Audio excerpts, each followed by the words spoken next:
Oasis Audio presents Classic Starts, Peter Pan. Retold from the J. M. Barrie original by Tanya Zamorsky. Read for you by Rebecca K. Reynolds.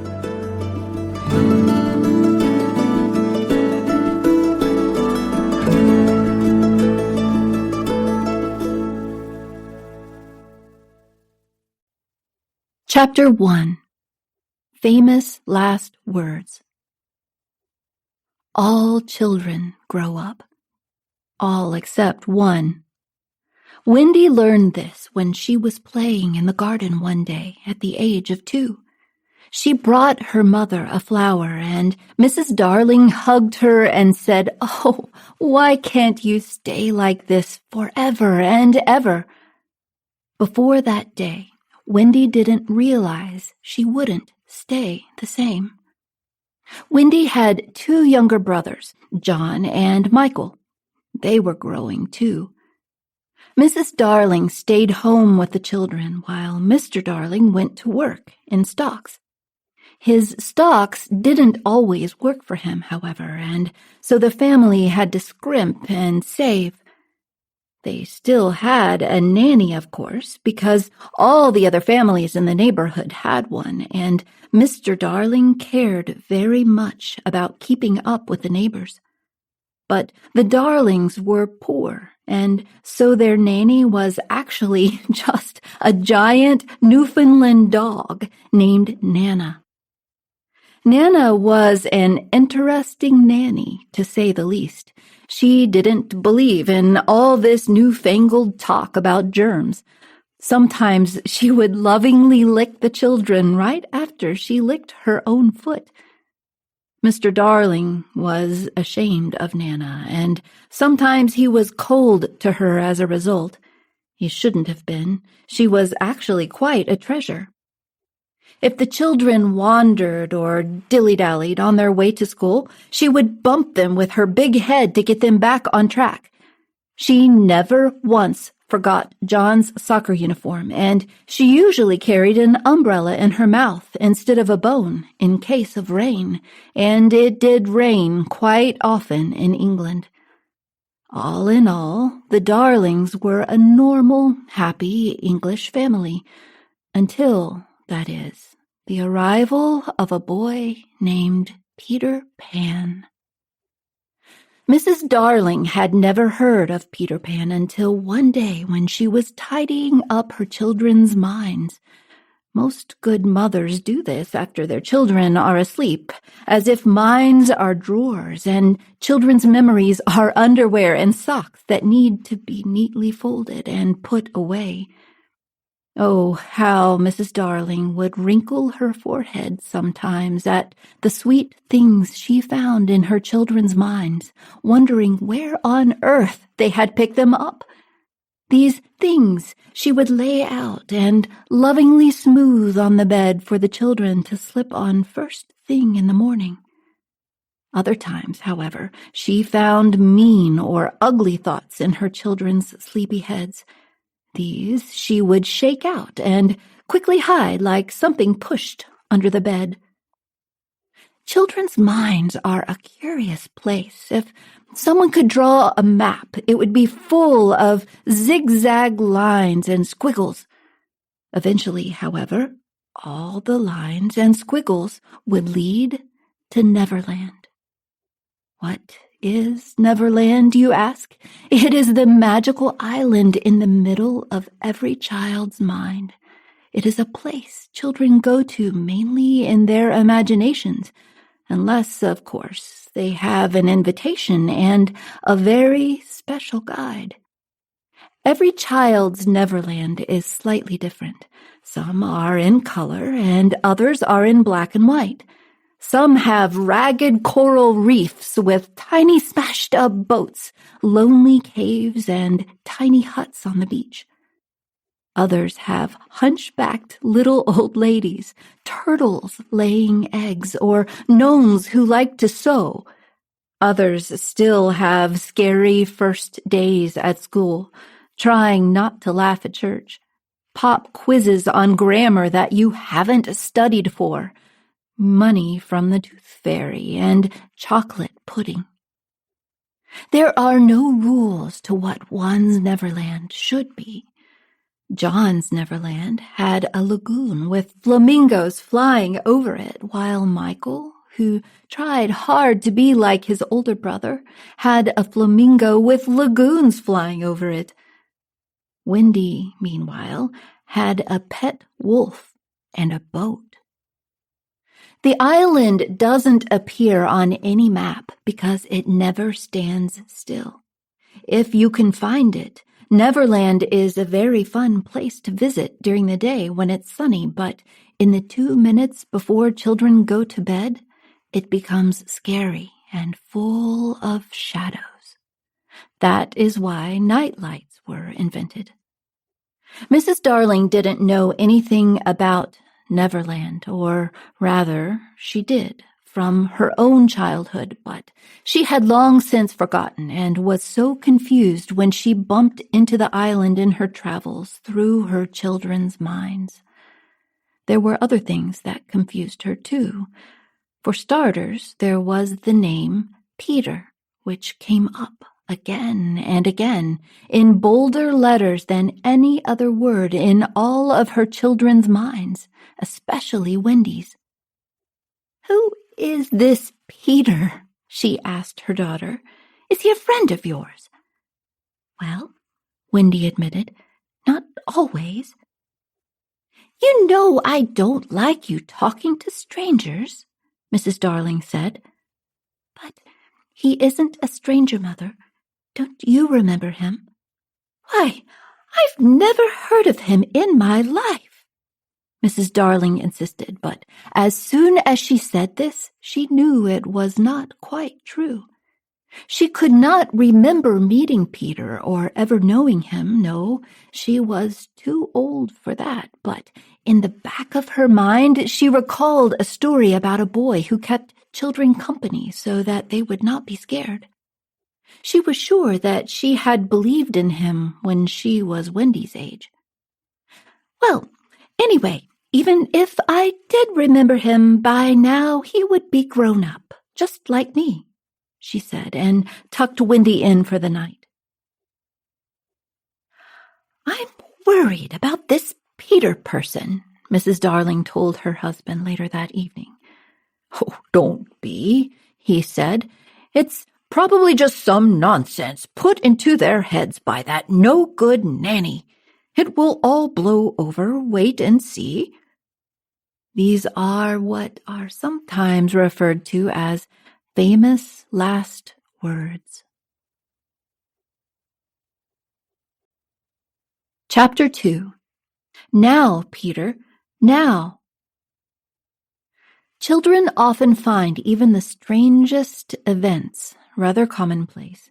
For example, they might casually mention that when they were playing in the woods last Wednesday, they met a ghost and played tag with him on roller skates. It was in just this way that Wendy revealed something quite upsetting to her mother one morning. Mrs. Darling was tidying up the nursery where all of the young Darling children slept and discovered some leaves on the floor. She asked Wendy about them, but Wendy merely replied, "Oh, Peter must have left those leaves." "What do you mean?" Mrs. Darling asked nervously. "He really is quite messy," said Wendy, who was a very tidy child. With a sigh, she explained that Peter often came to the nursery at night and sat at the foot of her bed, playing the flute. "Sweetheart," Mrs. Darling assured her, "the front door is locked at night. No one can get in." "He comes in through the window," Wendy insisted. "He can't possibly. We are 3 stories up. Why didn't you tell me this before?" her mother cried. "I got hungry and forgot," said Wendy, who was now feeling rather hungry again. While Wendy went to look for a snack, Mrs. Darling stayed behind, still frowning about the leaves. The thing that scared her most was that she was fairly certain they were from a tree that did not even grow in England. She searched the room for other clues, but found none. "You were making a fuss out of nothing at all," Mr. Darling insisted when she told him. "Now, come to bed." "I suppose you are right," Mrs. Darling said. Only he wasn't. The very next night, she tucked the children in, went downstairs to sit by the warm fire and sew, and fell asleep. Almost immediately, she started to dream. She dreamed that Netherland had drifted too close to the beach and that a strange boy had jumped into the water and was swimming toward her children. Wendy, John, and Michael were on the shore, happily waving him in.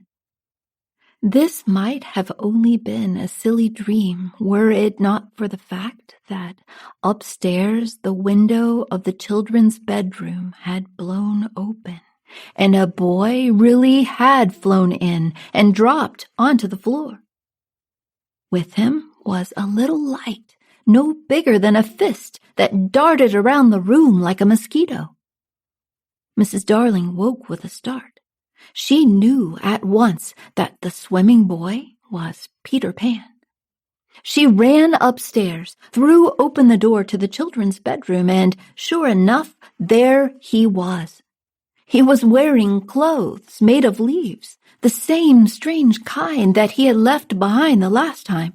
But the strangest thing about him was that, although he must have been very old now, at least as old as she, he still seemed to have all of his baby teeth. When Peter saw Mrs. Darling, he bared those pearly little teeth at her and growled. Mrs. Darling screamed, and in a split second Nana was there. She growled too and lunged at Peter. He dodged her and jumped out the window. Mrs. Darling screamed again. After all, she didn't want the boy dead. She looked down but saw no broken body. Looking up, she saw what looked like a shooting star speeding away. When she turned, she saw that Nana had something in her mouth. It was Peter's shadow. Nana had nipped it with her teeth right before Peter jumped, and the shadow had snapped off. Nana wanted to hang the shadow out the window so Peter could come back and get it without bothering the children, but Mrs. Darling thought that it would look like laundry drying. Mr. Darling would be upset if the neighbors saw that. Instead, she decided to stuff the shadow into the bottom of a drawer, hidden away like one of her children's unpleasant thoughts. "That horrid dog," Mr. Darling said when she told him the next day what had happened. "She can't go around snapping off people's shadows left and right. Why, we'll be sued." Poor Nana, and poor Mr. Darling, too. He knew he was being awful and unfair, but he couldn't help it. He was frustrated and jealous about other people doing better in the stock market and about the children loving Nana so very much, possibly more than him. It didn't help matters that Nana had brushed up against him yesterday, getting white hair all over his coat. "Go to the doghouse where you belong," he yelled at her. "George," Mrs. Darling whispered, "remember what I told you about that boy. What if he comes back and Nana's not here to guard the children?" But Mr. Darling would not listen. He was determined to show everyone who was the master of the house, and so out Nana went. That night, as Mrs. Darling was putting the children to bed and lighting their nightlights, they heard Nana downstairs in the yard barking. "She's just protesting being chained up," John said. Wendy was wiser, however. "No, that is how Nana barks when she smells danger," she said. Mrs. Darling shuddered. Outside, she saw a million stars, some of which seemed to her to be hovering around the house as if trying to get in. Oh, how she wished that she and Mr. Darling did not have to go to a dinner party tonight. "Don't worry, Mama. Michael said. "Nothing can hurt us when our nightlights are lit. Isn't that right?" This was something Mrs. Darling had told the children in the past, so she couldn't very well take it back now. "That's right," she said soothingly. "Nightlights are the eyes a mother leaves behind at night to watch over her babies." Besides, she told herself, she and Mr. Darling would be so close, only a few houses away. What could possibly happen? A few minutes later, Mr. and Mrs. Darling were outside, strolling arm in arm to their dinner party, but they were being observed from above. It was the stars, spying. The old stars were glassy-eyed and bored, but the little ones were curious and full of wonder and winks. They didn't particularly care for Peter, who liked to sneak up behind them and try to blow them out, but they were generally fond of fun, and Peter was all about fun, so they decided to help him tonight. The instant Mr. and Mrs. Darling were safely inside the neighbor's house, a commotion broke out in the heavens. A chorus of the smallest stars in the Milky Way cried out, "Now, Peter, now!" Chapter 3. Acorn Kisses and Jealous Fairies. The night lights were still burning when Mr. and Mrs. Darling left the house, but even a night light gets tired sometimes. It is an awful lot of work, as you might imagine, trying to stay bright and shiny all the time. Wendy's light went out first. It yawned, and yawns being contagious, the other two lights promptly yawned as well. Then, before any of the lights could close their mouths, all three went out from the resulting breeze. The children's room, however, was still not dark. A strange, blinking glow came from within a water jug. Inside was a fairy, no bigger than your hand. Her name was Tinker Bell, and she was in the jug looking for Peter's shadow. Peter appeared next. "Tink," he called softly. "Is my shadow in that jug?" "No," Tink replied, emerging. When Tinker Bell spoke, it sounded like bells. It was a special fairy language that only Peter and his boys could understand. Tink told Peter that she had just spotted his shadow in the chest of drawers. Peter threw open the drawers, piling the clothes in a heap on the floor, and found his shadow. Grabbing it, he tried to slip it back on like a pair of pants, but it would not fit. He tried to put it on like a hat, but it jumped off his head. His shadow, it seemed, did not want him back. Peter sat on the floor and started to cry. His cries woke Wendy, and she sat up in bed. "Excuse me," she asked politely. "Who are you?" "I am Peter Pan," he said. "Who are you?" "My name is Wendy Darling. I live here." "I live second to the right," said Peter, "and then straight on until morning." "That's a funny address," Wendy said. "I don't see what's so funny about it," Peter huffed, embarrassed. "Well, what do people write on the envelope when they send you letters?" Wendy asked. "No one sends me letters," Peter said in a low voice. Now he was not only embarrassed, but sad, too, about his lack of letters. "When your mother gets letters," Wendy tried weakly. "Oh, I don't have a mother," Peter said in a normal voice.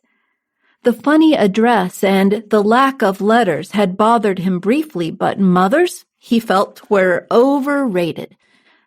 For Wendy, however, a funny address, no letters, and no mother seemed incredibly sad. "Oh, Peter," No wonder you were crying, she said. She got out of bed and ran to hug him. I wasn't crying about not having a mother, he huffed. I was crying because I can't get my shadow back on. Do you have any glue?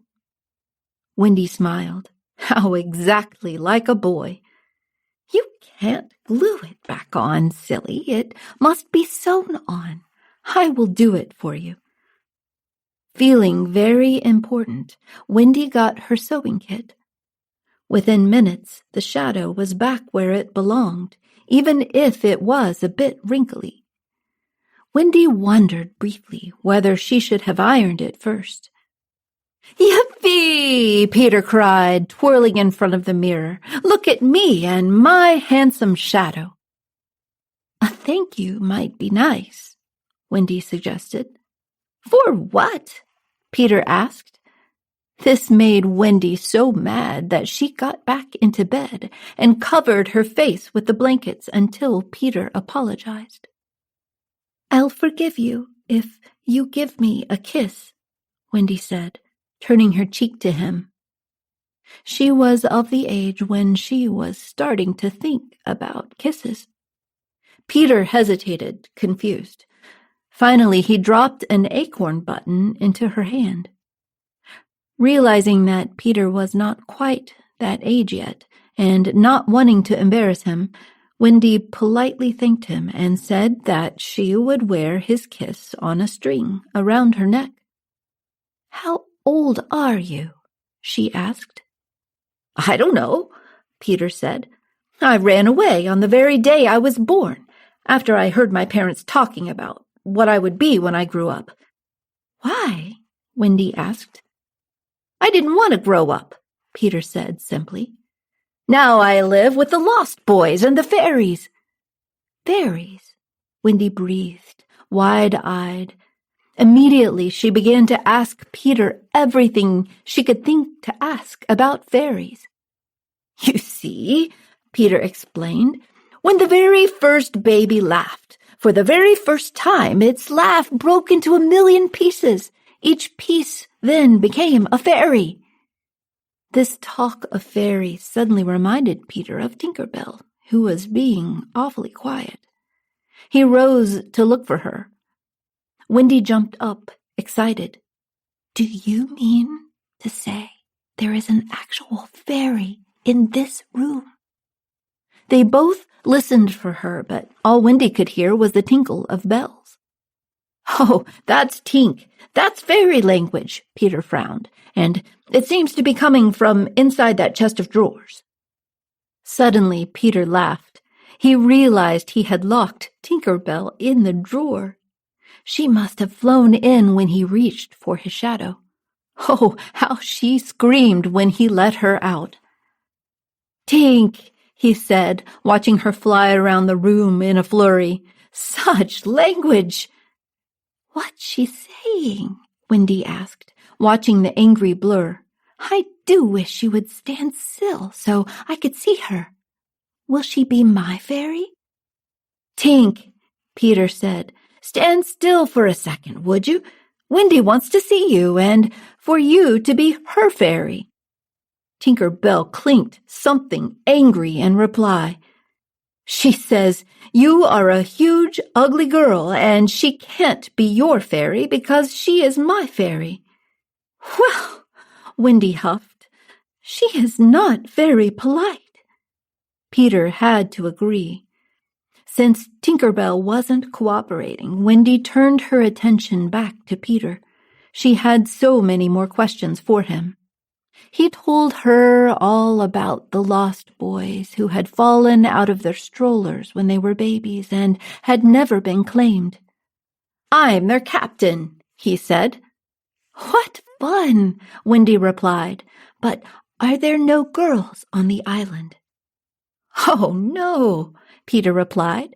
Girls are too smart to fall out of their strollers.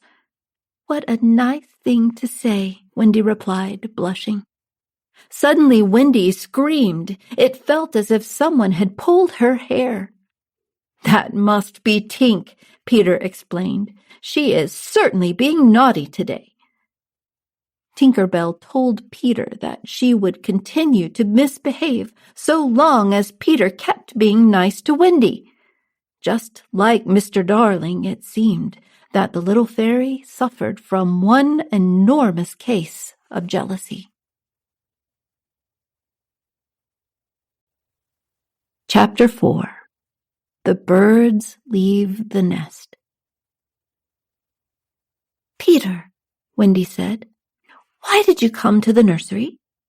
"To hear the story your mother was telling," Peter replied. Wendy was a bit disappointed to learn that he had not come for her, but she asked, "Which story was it?" "It was a story about the lady who lost her glass slipper, but I had to leave and I missed the ending." "That's Cinderella," Wendy said. "I can tell you how it ends. The prince finds her and they live happily ever after." Peter turned to the window. "Wait, where are you going?" Wendy asked. "Back to Neverland, to tell the other boys," Peter replied. "Don't go," Wendy begged. "I know lots of other stories, even better than that one." "Well, then, come on," he said, dragging her. "We'll fly back together. You can tell the stories to the lost boys." "Let go of me," Wendy cried. She was very flattered to be asked, of course, but she couldn't leave her poor mother. Besides, she couldn't fly. "I'll teach you," Peter said. Wendy had always wanted to learn how to fly. "Think how much the lost boys will love you," Peter continued. "You could be a sort of mother to them. You could even tuck them in. None of them has ever been tucked in before." This was too much for Wendy to resist. She did have very strong maternal feelings. "What about John and Michael?" she asked. "If I leave them, they will be lost boys in a way as well." "They can come. I'll teach them to fly, too." At this, the boys jumped out of bed. They had been listening quietly the entire time, not letting on that they were really awake. But at the thought of flying, they could no longer stay still. Suddenly, Peter spun around. "Shh," he said, his eyes narrowed. "Listen, do you hear that?" Wendy didn't hear anything. "Exactly," Peter said. Nana, sensing his presence, had been barking since Peter had entered the nursery. Now she was oddly quiet. "There can be only one explanation," John said. "She's broken her chain and is running up here. I want to learn how to fly, and Nana's going to ruin everything." "Pretend to be sleeping," Peter instructed. "Tink and I will hide." And so it was that Liza, the family cook, saw the children resting peacefully when she entered with the very excited Nana. Liza had finally had enough of Nana's barking and thought the best way to ease the dog's mind would be to bring her upstairs and show her that the children were fine. "I told you so," she whispered to Nana. "They are all safe and sound. Silly dog." Nana was still suspicious, but Liza would have no more of it. She dragged Nana downstairs and chained her up again. What else could Nana do? She strained and strained at her chain until it finally broke. Then she ran over to where Mr. and Mrs. Darling were dining and burst into the house, barking for help. Even Mr. Darling realized at once that something must be seriously wrong at home. Thanking their hosts, he and Mrs. Darling rushed out, but it had been 10 minutes since Nana had been in the nursery, and Peter Pan could do a lot in 10 minutes. "You simply think wonderful thoughts," Peter explained, "and they lift you up in the air." The children tried and tried, thinking the happiest thoughts they could, but still they could not rise from their beds. Of course, Peter was not telling them the whole truth. No one can fly unless some fairy dust has been blown on them. Tinker Bell was still being uncooperative, but Peter had some dust on his hands from holding her earlier. He blew a bit on each of the children, and wouldn't you know it, they flew. Oh, how they laughed as they sailed clumsily around their room. "Watch out!" Michael cried as he narrowly missed crashing into his brother by the bathroom. "Let's go outside," John said. "I'm going to fly for 1,000,000 miles, Michael said. Wendy frowned. It suddenly all seemed a bit too real and risky now that her brothers were involved. But the sly Peter knew how to make her come along. "Did I tell you about the mermaids?" he said. "Mermaids," Wendy breathed. Mermaids were even more exciting than fairies. "And pirates," Peter added. "Let's go at once," said John. Mr. and Mrs. Darling were almost home, but they were not close enough. From the middle of the street, they gasped as they looked up at the bedroom window. Beyond the curtain, the room was ablaze with light.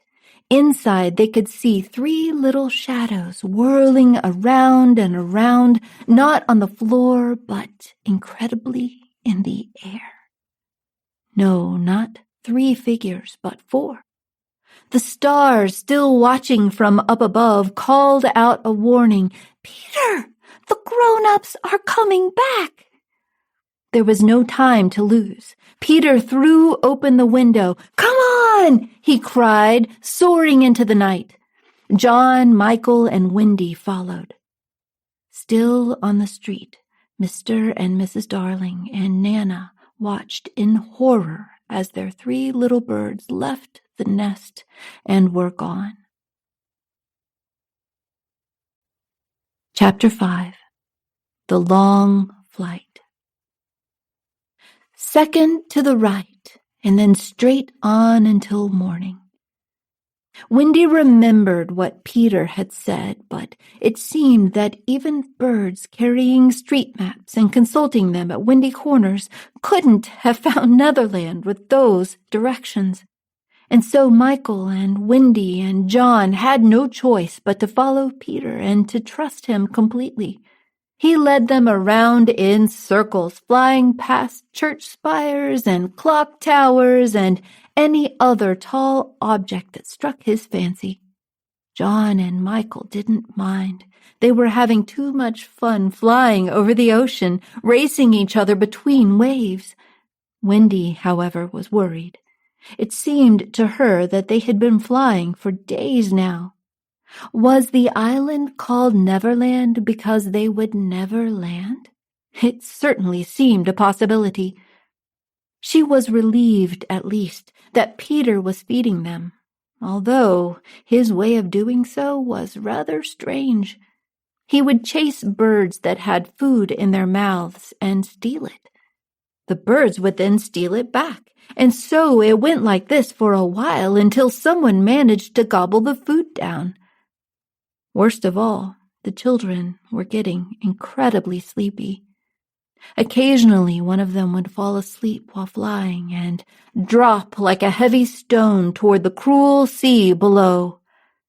It always turned out all right. Either the other children would shout, "Wake up!" or Peter would swoop down at the last minute to save the falling child, but they each came awfully close to the water a few times. One of these days, Wendy thought, Peter might let them fall, just for the fun of it, because it would be an interesting sight to see.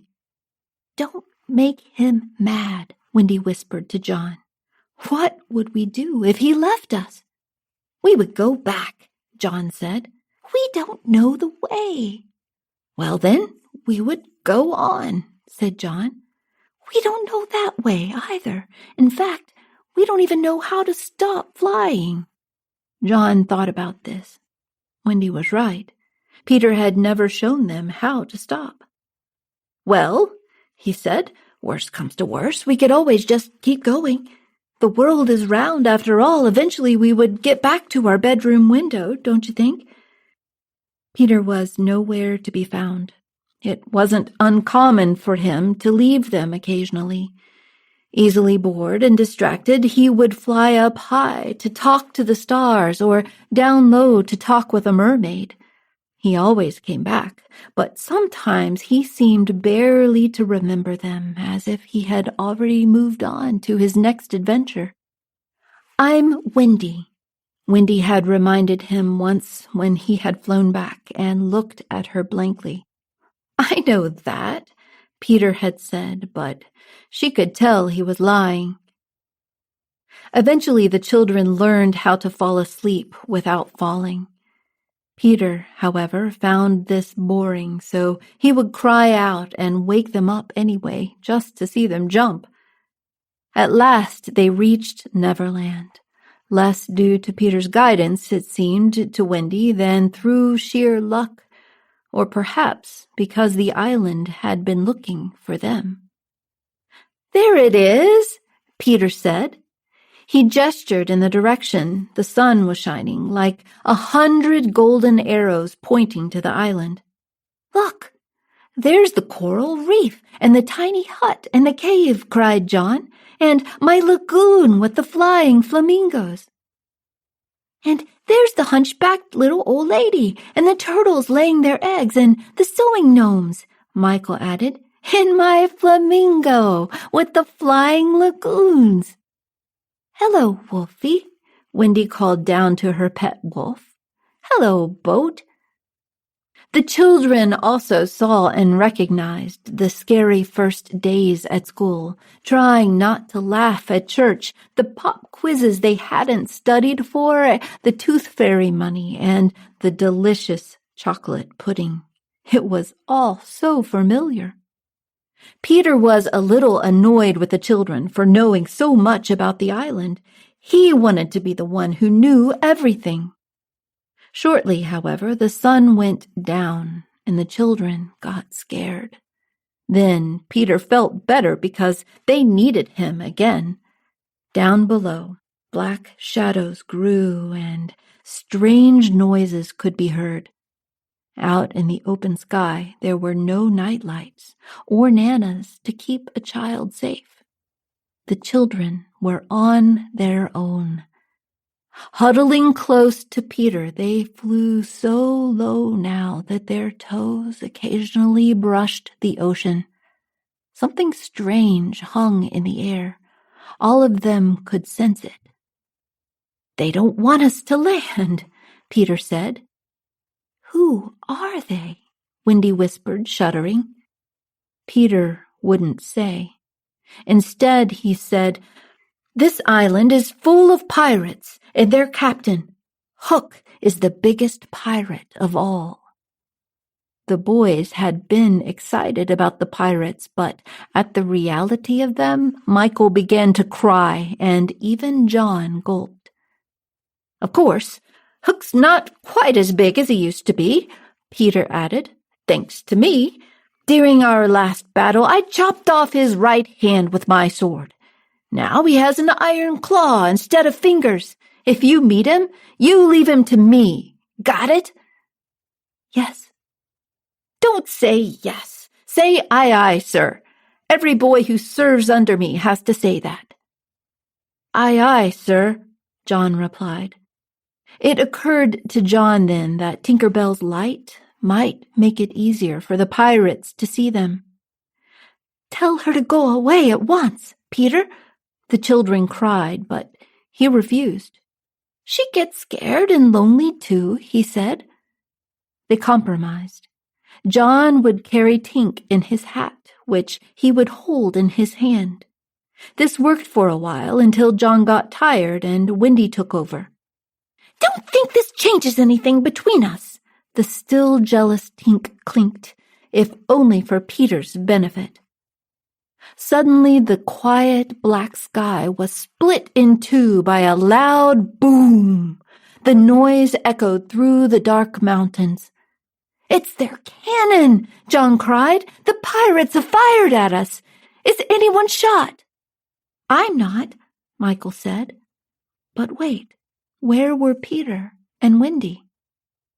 The wind from the cannon fire had carried Peter far out to sea, and Windy and Tink blew high up into the black sky. Tink wasn't all bad, but fairies are so small that they only have room for one feeling at a time. When she was around Windy, the jealousy Tink felt could barely fit. Seeing a chance to rid herself of Windy, Tink gestured for the girl to follow her. What else could Windy do, all alone in the sky? She flew trustingly after the fairy to meet her fate. Chapter 6. Island Come True. As though it were a living, breathing thing, Neverland seemed to sense that Peter was almost home. Like a puppy, it strained and wiggled to meet him at the door. Whenever Peter went away, the island slowed. The fairies slept late. The wild animals nursed their babies. The pirates and the lost boys and the Indians stopped fighting wars and just called one another names instead. With his return, however, the whole place started to rumble as if a train were coming. The lost boys set out to find Peter. The pirates started looking for the lost boys. The Indians began looking for the pirates, and the wild animals started looking for the Indians. All of them went around and around the island, but at the same speed, so they never met. Let us take a moment to examine each group as it passes. The first to come our way are the lost boys. The number of lost boys varies. If someone grows up, which is against the rules, he is kicked out. Right now, there are 6. They wear bearskins and carry daggers, and they creep through the bushes like soldiers in a single file. Leading the group is Toodles. Toodles has bad luck. The biggest adventures always seem to happen whenever he steps around the corner for a snack. When he returns, he inevitably finds the boys putting on bandages after a brilliant and bloody fight. He could be bitter about it, but Toodles is the sweetest and humblest lost boy. Next comes Nibs, the best-dressed of the lost boys, followed by Slightly, who can carve whistles out of wood and dances to his own tunes. Slightly is also the most arrogant lost boy. He sticks up his nose at everyone so much that sometimes you can see right up inside. Curly is the 4th boy. He is always getting into trouble, and he has grown accustomed to taking the blame even for things he didn't do. Last are the twins. We will not describe them because no one can ever tell them apart anyway. Instead, let's move on to the pirates, close behind on the boys' trail. They are a scary-looking bunch. Leading their ragged group is the handsome Italian pirate Keko, who carved his name in blood on the back of the warden of the prison from which he had escaped. Behind him is the giant, tattooed Bill Jukes, who once took 6 bullets before dropping the bag of gold pieces he'd been stealing. Next are Cookson and Gentleman Starkey. Starkey is the most polite of the pirates. He always apologizes before stabbing anyone with his sword. Then comes the Irish pirate, Smee, and Noodler, followed by a few more ruffians. Somewhere in the middle of this dark and dangerous group is James Hook, the most feared pirate of them all. His hair is styled in long, shiny black curls, framing a sternly handsome face. His eyes are deep and black and dead, unless he is plunging his hook into someone, in which case his eyes sparkle a bright and happy red. Hook is a different breed of pirate from the rest of his crew. Except at the sight of his own blood, he is courageous. He is a master storyteller. He speaks beautifully and softly, even when he is swearing, and is never more sinister than when he is being polite. After the pirates come the Indians. Creeping quietly, like shadows, they carry tomahawks and knives. Among them is Tiger Lily, the beautiful Indian princess, whom none dare approach for fear that she will raise her hatchet to them. Behind the Indians creep the beasts, lions, tigers, bears, and other animals. The beasts are so hungry that their tongues are hanging out. Finally, there comes a giant crocodile. He is hungry too, but not for just any meat. No, he has a craving for something, or rather, someone very specific. The boys stop first. They are getting tired. "I wish Peter would get home already and tell us how Cinderella ends," Slightly said, out of breath. Toodles was about to respond when the boys heard the pirates walking and singing in the distance. The lost boys had stopped, but the pirates were still coming. Peter had trained the boys well, and they knew exactly what to do. In a flash, they each ran to a nearby tree. Instead of climbing up, however, the boys went down. The trees were hollow, each with a hole in it exactly as big as one of the boys, and all leading to the same underground cave. Hook had heard about these tree doors and thought it silly that each boy had his own tree. For his purposes, however, it suited him just fine. 7 trees should be easier to find than 1. The pirates soon arrived in the clearing where the lost boys had just been. While the others fanned out to continue their search, Hook and Smee stayed behind. "I think I spotted that Nibs boy, Captain," Smee said.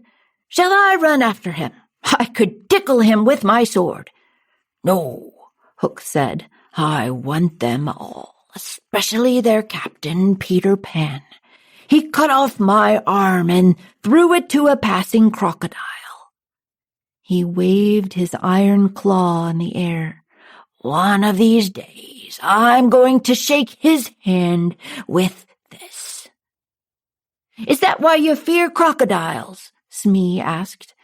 "Not all crocodiles," Hook replied. "Just that one. It thought my arm was so tasty that it has followed me ever since, licking its lips, just waiting to eat the rest of me. The only reason it has not caught me yet is that it swallowed a clock, which ticks inside it. I always hear the beast coming and run away." "One day that clock's battery will die," Smee pointed out. "The ticking will stop." "Aye," Hook agreed darkly, sitting down on a mushroom. It was a strangely warm mushroom, Hook thought. Standing up, he pulled at the mushroom and discovered that its top easily came off. The headless mushroom then started to smoke. Why, it wasn't a mushroom at all. It was a chimney. Down the chimney, Hook heard voices. It was the lost boys. He had found their cave. Looking around now, he could also see the holes in 7 of the nearby trees. The entrances. "I heard them say that Peter is away," Smee whispered. Hook smiled and nodded. He carefully replaced the mushroom top. He had a plan. "Let's return to the ship," Hook said. "We will bake a cake for them and leave it on Marooner's Rock in the Mermaid Lagoon. The boys are sure to find it and gobble it up, and it will make them sick so that we can more easily capture them." Oh, how Hook and Smee laughed as they walked back to the boat. Soon, however, another sound replaced their laughter. It was the sound of ticking. Hook stopped short, shuddering. "Run!" yelled Smee, but Hook was already gone. Chapter 7. The Windy Bird. Unaware that the pirates had found their hiding place, the boys waited for a while and then emerged from their underground cave. Suddenly, Nibs saw something in the sky. "Look at that white bird," he said. "It sounds as if it's saying, 'Poor Windy.' It must be a windy bird." It wasn't actually a bird that Nibs saw at all, but poor Windy herself, flying up above. Now the boys heard another sound. It was the voice of Tinker Bell, shrill and jealous. She was no longer pretending to be nice to Windy, but was pinching her and trying to make her fall. "Peter wants you to shoot this white bird," Tink called down to the boys. "Quick!" the boys cried. "Bows and arrows!" Toodles excitedly fitted an arrow to his bow. "Get out of the way, Tink!" he shouted. He fired, and Windy fluttered to the ground with an arrow in her breast. "I shot the Windy bird," Toodles bragged. "Peter will be so proud of me." "Silly donkey!" Tinker Bell clinked, laughing at her trick before going to hide. She knew she would be in trouble for urging poor Toodles to shoot Windy. Slightly frowned as he looked at Windy. "That is no bird," he said. "I think it's a lady." "A lady?" Toodles replied nervously. "Peter was bringing a lady to take care of us, and you've gone and killed her," Curly said. Toodles took a deep, sad breath. "I did it. I shot the Windy lady," he said quietly, and turned to leave the group.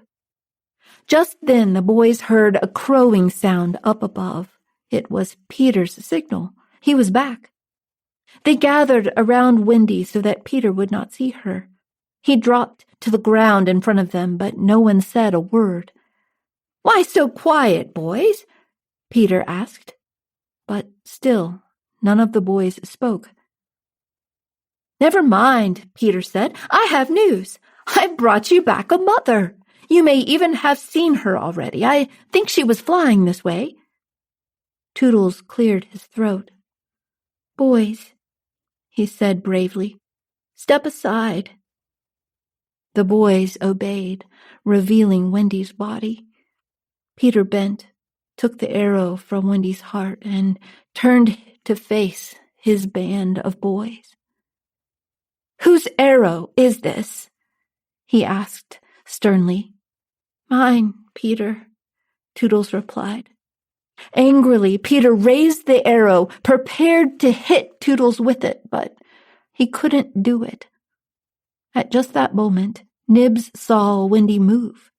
"The Windy lady," he cried. "She moved her arm."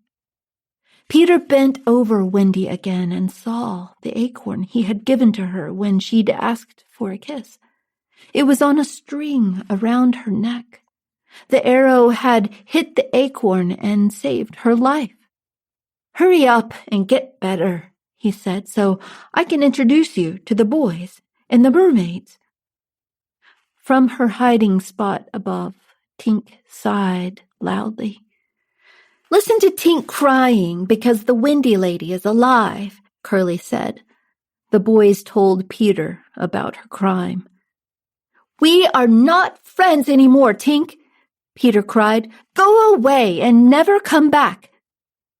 Frantically, Tinker Bell flew onto Peter's shoulder and begged his forgiveness, but he brushed her off. Lying on the ground, Windy stirred slightly. She was waking up. "I'll be all right," she said warily. "You don't have to banish her." "Well, all right," Peter told Tinker Bell. "You can come back, but not for a whole week." You would think Tinker Bell would be grateful to Windy for defending her, but Windy's generosity only made Tink want to pinch her even more. Wendy, in the meantime, was so tired and sore from her hard fall that she rolled onto her side and fell asleep. "I have an idea," Peter said. "Let's build Wendy a house." The boys were thrilled. They loved to build. They were incredibly quick carpenters, too, scurrying around for firewood, branches, and twigs, and looking for soft, cushiony flowers to use for her bedding. Just then John and Michael dropped from the sky. They had been sleep flying, but they woke up as soon as they hit the ground. "Mama," Michael cried, rubbing his eyes. "Nana, where are we?" John asked. "Are we dreaming?" Finally the boys spotted Peter. "Oh, hello," Peter said distractedly. He had forgotten all about them. Using his feet as a ruler, he bent to measure Wendy to see how big her new house should be. "Come on," he told her brothers. "We're building a house for Wendy, and you have to help." "I don't see why Wendy should get her own house," John said. "She's only a girl." "She's going to be our mother," Curly said. "Now, you heard Peter. Get to work." Wendy moved and groaned a bit in her sleep. "Slightly," Peter cried. "Go get a doctor." Slightly said, "Aye, aye," and left at once, before remembering that there were no doctors on the island. Still, he knew better than to disobey Peter, so he returned wearing John's hat and looking very serious. Although the other boys knew that Slightly was just pretending, Peter did not. To him, make-believe was the same thing as true, and so convinced that Slightly was, in fact, a doctor, he said, "Help this lady. She is very ill." "I will give her some medicine," said Slightly, bending over the sleeping Wendy and pretending to do just that. "And there, she is cured." "What a relief," Peter said. While Wendy slept, the boys built her house around her. They knew she would love it because, as she slept, she sang, "I wish I had a pretty house, the smallest ever seen, with bright and shiny reddish walls and a roof of mossy green." As they worked, the boys sang back, "We've built your walls and mossy roof and made a lovely door. So tell us now, Wendy, mother, do you want something more?" Still sleeping, Wendy sang, "Well, since you ask, I'd surely grin for windows all about, with daffodils peeping in and babies peeping out." And so the boys built windows and pulled flowers for Wendy, but they weren't quite sure what to do about the babies. "Let's just pretend that part," they said. When they were finished, the house was beautiful, and Wendy was completely contained inside. They were about to go inside to surprise her when they realized they had forgotten to put a knocker on the door. "Silly donkeys!" Tinker Bell cried from above. Toodles gave the sole of his shoe to hang on the door, which did the trick. Now there was nothing left to do but knock. "Everyone stand up straight," Peter warned, "and be on your best behavior." He knocked politely, and all of the boys waited. When Wendy opened the door, blinking sleepily, the boys whipped off their hats and bowed. "Where am I?" she said, confused and surprised. The boys practically tumbled over one another to explain. "We built you this house," Slightly said. "Do you like it?" asked Nibs. "It's lovely," she said, looking around. "How did you know? It's exactly what I wanted." "Just clever, I guess," said Slightly. He saw no need to tell her what she had been singing in her sleep. "Can we be your children?" the twins asked. "Well," Wendy said, "that's awfully nice of you, but I am only a child myself. I have no real experience." "That's okay," Peter said, although he actually knew less about mothers than any of them. "We just need a nice motherly person. You'll do." Wendy agreed to try and invited all the boys into her new house. As they gathered around, she did her first motherly thing and told them the end of Cinderella. When she was finished, she followed the boys to their cave and tucked them in for the evening before returning to her own home. Chapter 8. Something Worse Than the Night. The next morning, the Darling children were measured for their trees. Hook, if you recall, thought it silly to have one tree for each lost boy, but it actually made a great deal of sense. Each different size boy had a door that fit him as perfectly as a tailored suit. This way, they could all enter the cave at once, without having to wait in line. More important, no other body except each lost boy's exact body could fit in that particular tree. This was especially helpful in case of sneak pirate attacks. After a few days' practice, the Darling children became very quick and graceful about using their trees. To enter the cave, they sucked their breath in and down they went at exactly the right speed. To rise, they sucked in and blew out, and so wiggled up. They also grew to love their new underground home. It was simple and sweet, a bit like camping. Even Wendy stayed there now. It was lonely in her own house, and this felt so much more like a real family. The cave was one large, cozy room with a floor made of dirt. The boys used mushrooms as chairs and a sawed-off tree trunk as a table. There was one big bed on which all the boys except Michael slept, packed in like sardines in a tin. Because space was so tight, there was a strict rule against turning around until one boy gave the signal, and then everyone had to turn at once. Michael could have slept in the bed too. There was always room in Neverland for one more, but he was the littlest, and Wendy liked to pretend that he was her baby, so she hung him in a basket next to her bed. Her pet wolf, who followed her everywhere, slept on the ground, guarding them both. Tinker Bell also lived in the cave, in a tiny space carved into the wall, no larger than a birdcage. Over the entrance to her room hung a curtain that she could pull shut when she wanted privacy. Small as it was, Tink's room was the fanciest part of the whole cave, filled with the finest fabrics, soft, tiny bedspreads, and delicately carved antique furniture. "Your house may be bigger," Tinker Bell informed Wendy, "but mine is better." Still, Wendy had bigger concerns than whether Tink's house was better. The boys kept her so busy, cooking and cleaning and sewing, that weeks would sometimes go by before she left the cave and saw daylight. "It makes one long for the old single life," she thought wistfully, as a real grown-up might. As for her parents, she missed them and worried about them, but there was something about Neverland that made time and those worries blur. Somehow she was confident that the bedroom window and her parents' arms would always remain open for her to fly back into.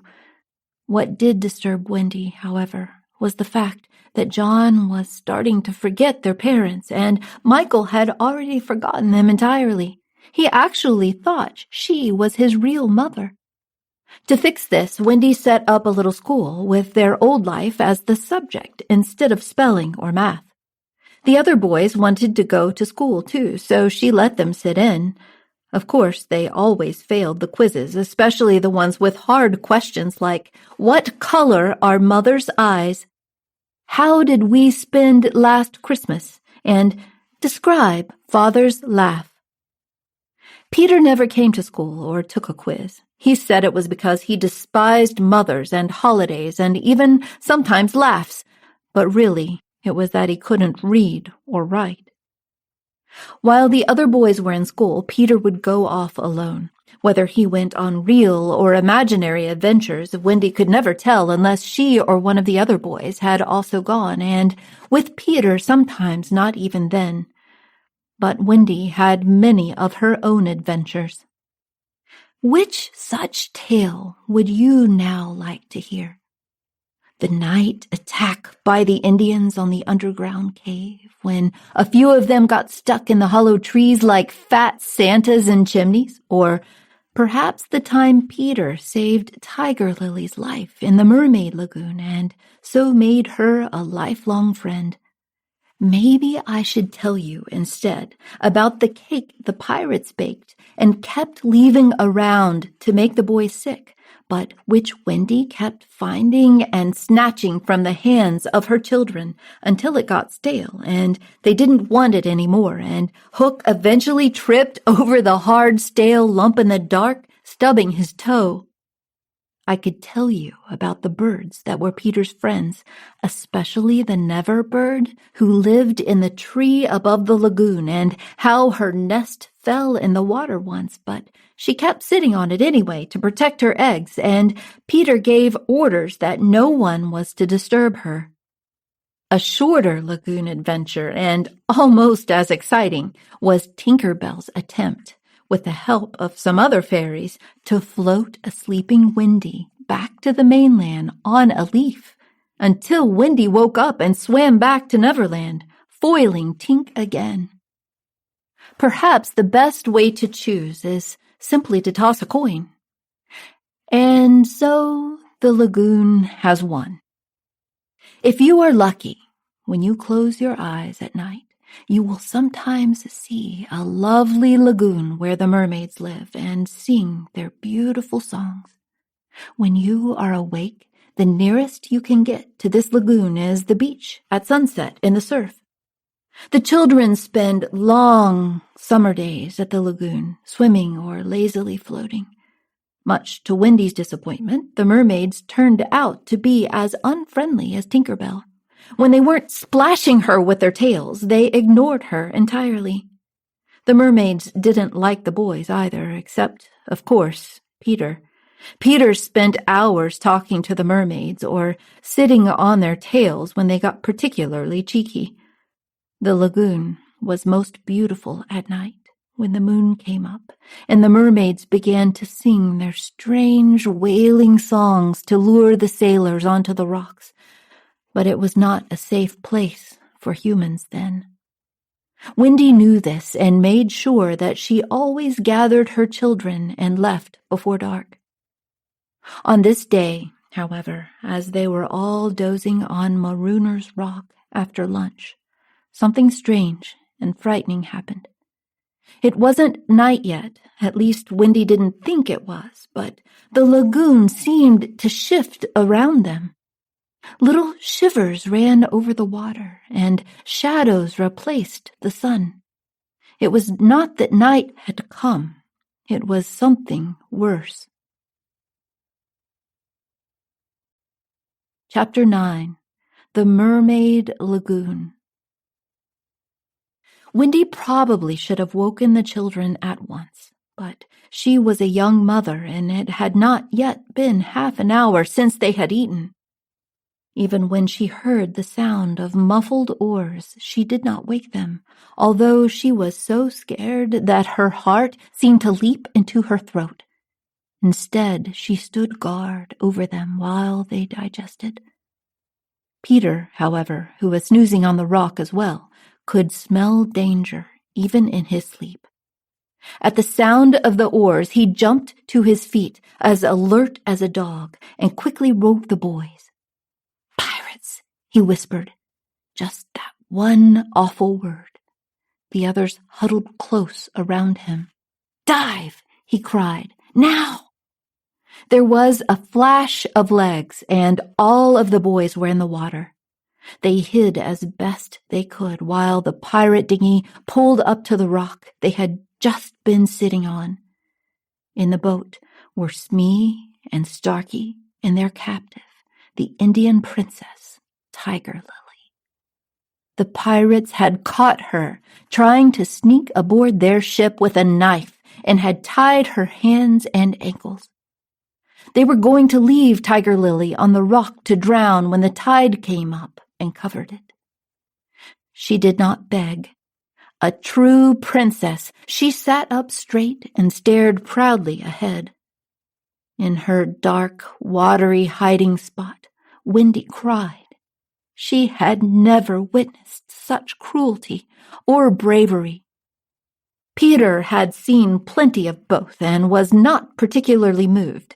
What he did hate, however, was unfairness, and this was 2 against 1. It would have been easy for him to wait until the pirates were gone to rescue Tiger Lily, but Peter never chose the easy way out. "Ahoy there, you rascals!" he cried out in his best imitation of Captain Hook's voice. "Captain?" the 2 pirates called back, squinting into the darkness. "He must be swimming out to us," Starkey said. "We're putting Tiger Lily onto the rock," Smee called. "Set her free immediately," was the surprising answer, "or I'll plunge my hook into you both." The command made no sense to the pirates, but they were afraid to disobey their captain. They cut Tiger Lily's cords, and with one last look, she slid into the water like a graceful eel.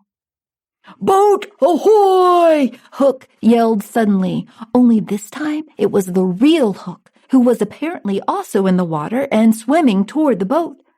Wendy and Peter watched from the dark water as Hook used his metal claw to grip the side of the boat and pull himself aboard.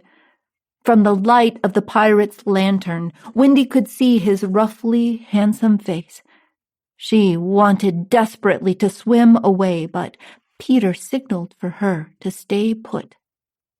Once on board, Hook sat with his head in his hands, groaning in extreme frustration. "Captain, what's wrong?" Smee asked.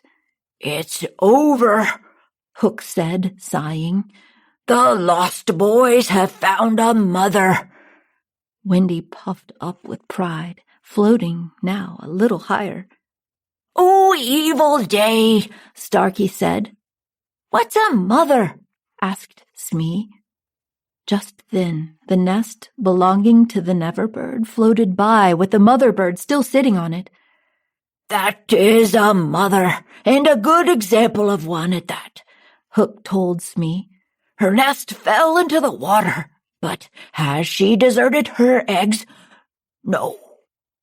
There was a break in Hook's voice as if for one moment he was recalling his childhood and his own mother, but he brushed away this weakness and what might have been a small tear with his hook. "Captain, I propose we kidnap the boy's mother and make her our own," Smee suggested. "Yes," Hook said, "we will capture the boys and make them walk the plank. Then we will keep their mother." Smee and Starkey cheered. "Wait," Hook said, suddenly remembering Tiger Lily. "Where's the princess?" "We let her go," Smee replied. "Why?" Hook demanded. "Why, you told us to," Smee stammered. "I heard you too, Captain," Starkey said. "What kind of trickery is going on here?" thundered Hook. "I gave no such order." He looked around and shivered. "Dark spirit that haunts the lagoon tonight," he called out, "do you hear me?" "I hear you," Peter replied in Hook's own voice. Hook was brave, but Smee and Starkey hugged each other, shaking. "Who are you?" Hook called out. "I am James Hook," replied the voice, "captain of the Jolly Roger." "No, you aren't," Hook screamed angrily. "Yes, I am," the voice insisted. "If you are Hook," Hook said, trying to sound friendly, "then who am I?" "You are a codfish," Peter said promptly. Smee and Starkey were slightly stupid and proud, a bad combination. "Codfish," they muttered. "Have we been taking orders all this time from a mere fish?"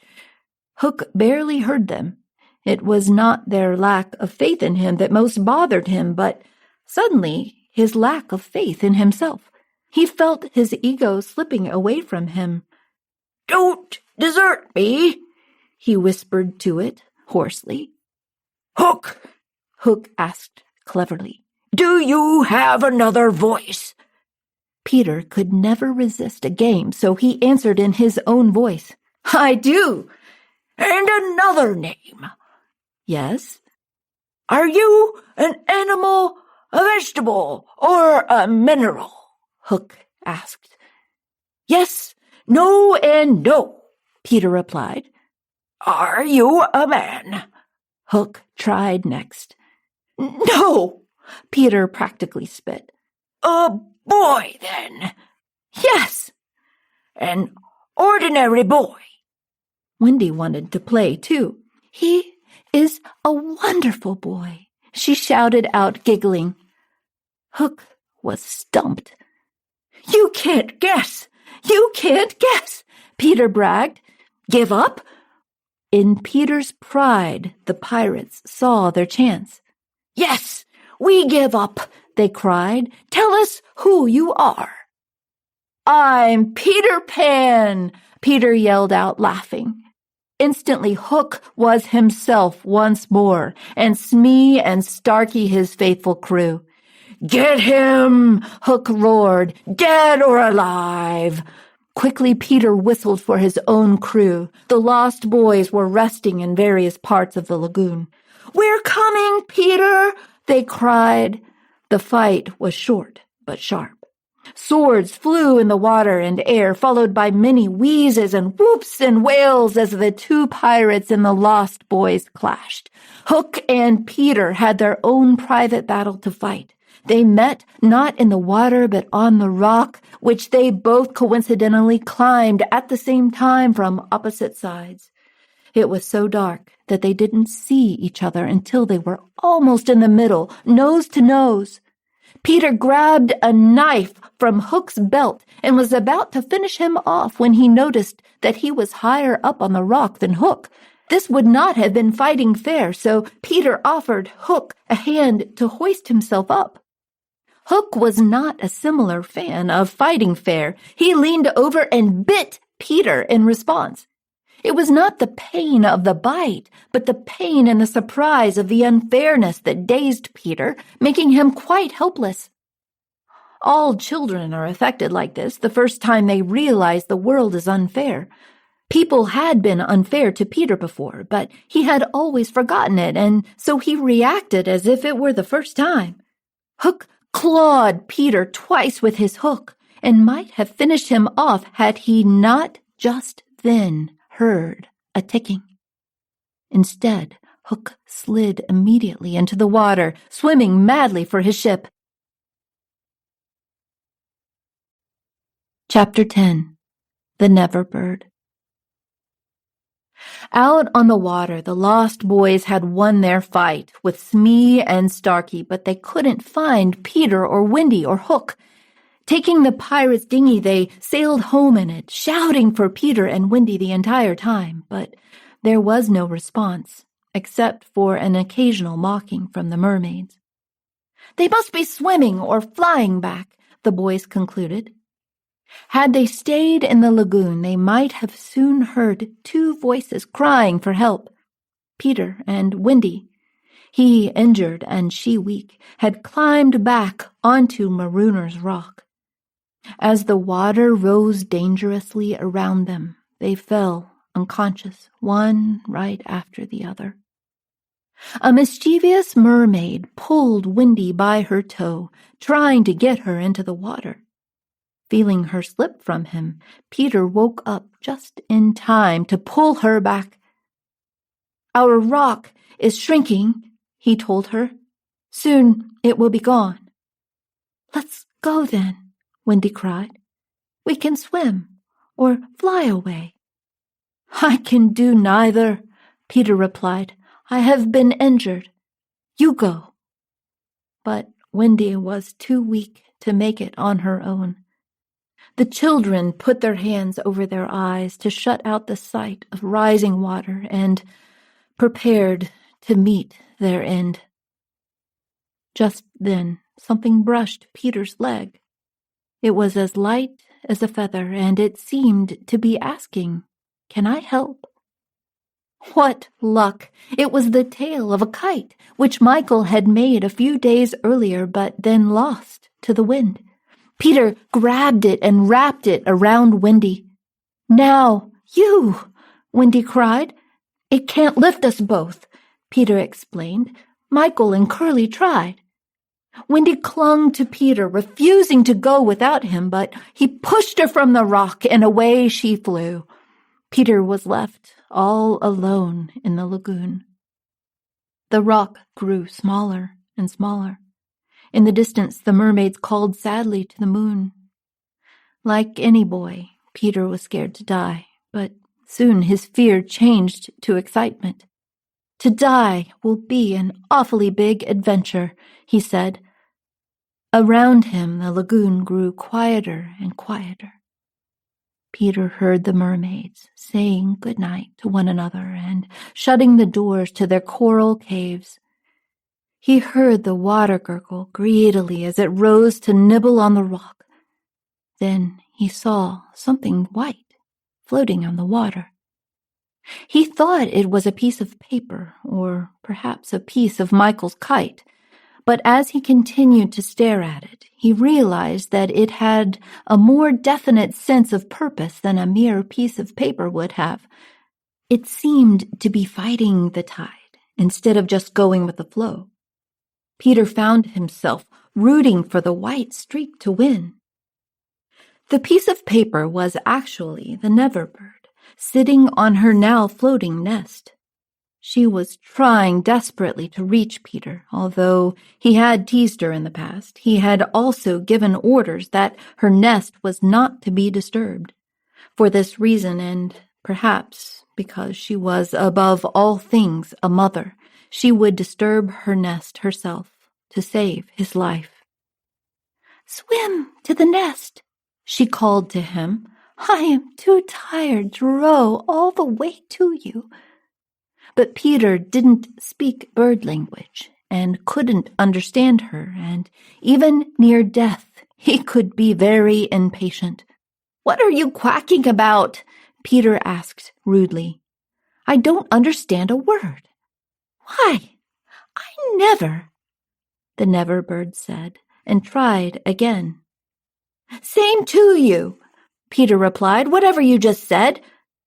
Remembering that he was only a child, the maternal Never Bird took a deep breath and made one last push to row her nest to the rock.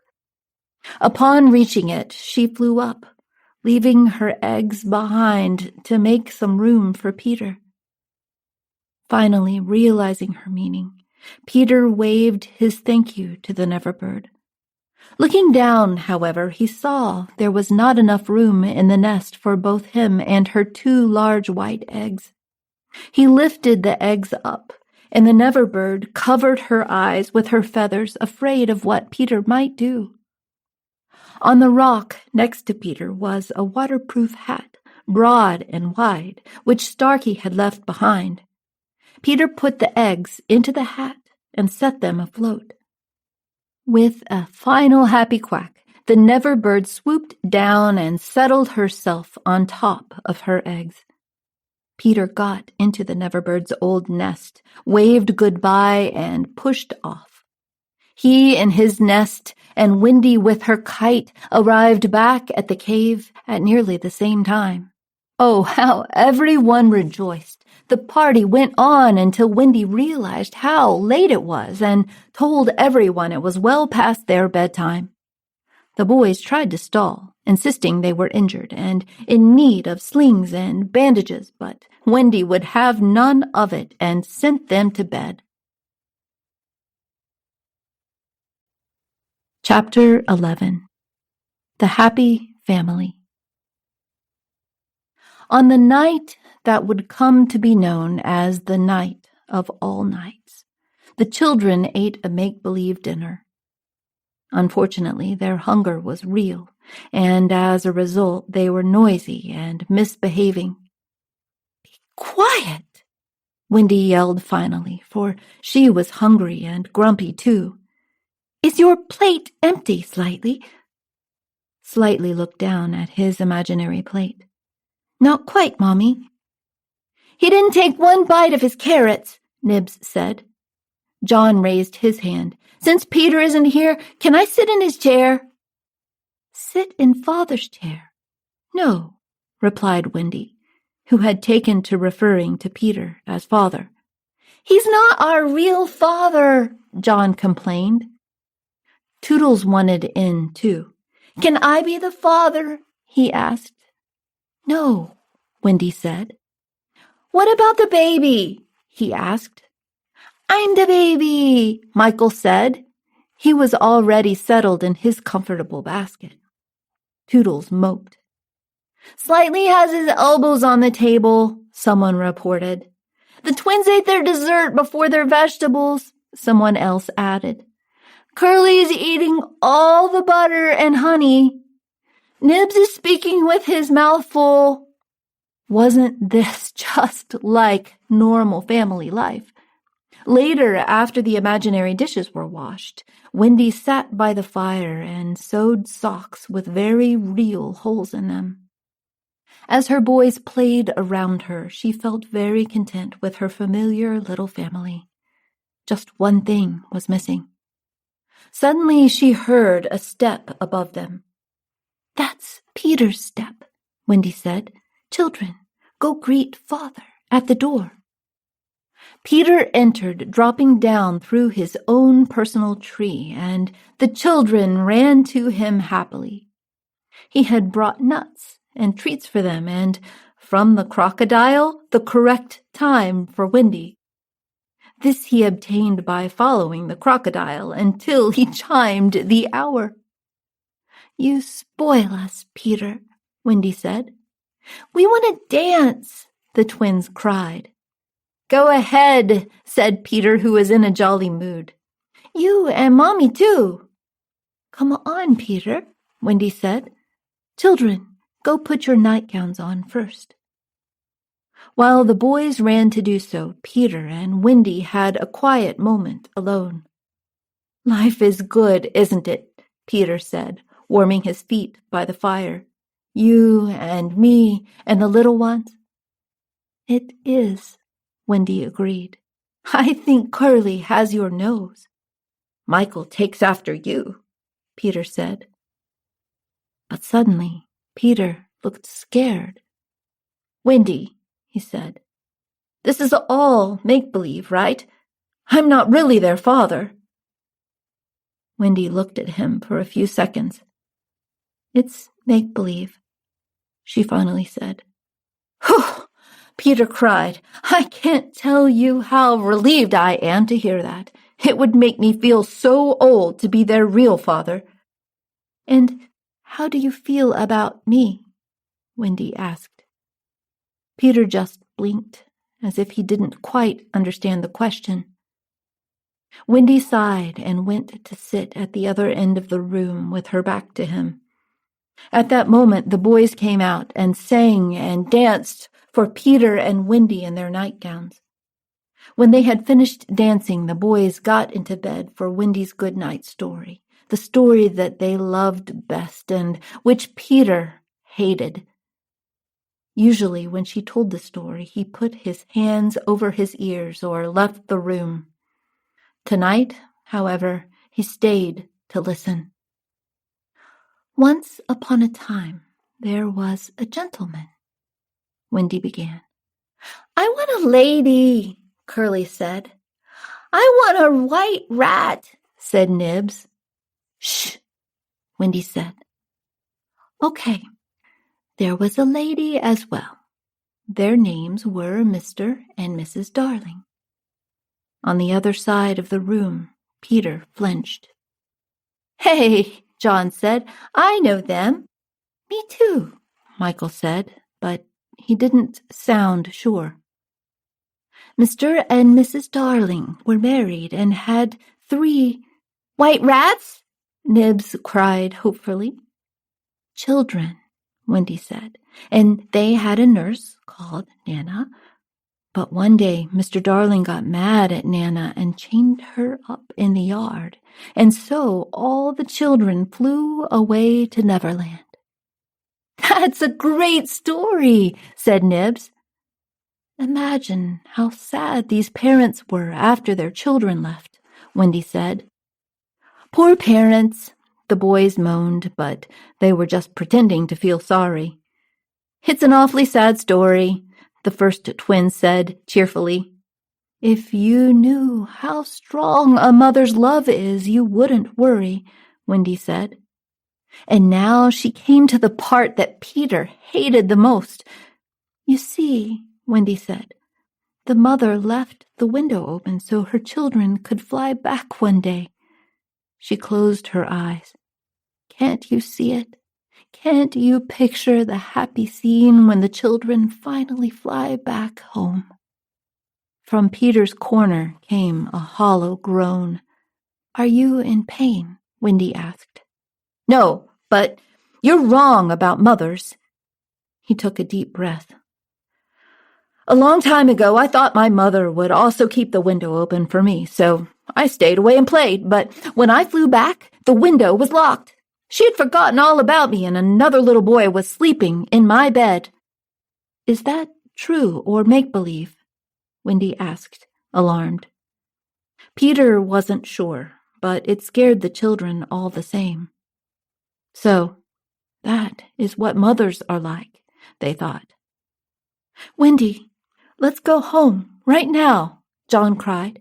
Maybe it's too late and the window's already locked. Yes, she said, clutching her brothers. She was so worried about the closed window that she didn't even think about Peter's feelings. Peter, will you arrange it? If you like, he replied coolly, as if she had asked him to pass the nuts. After all, if she didn't care, neither would he. Upset at the idea of losing their mother, the lost boy surrounded Wendy threateningly. We won't let you go, they cried. We'll keep you prisoner.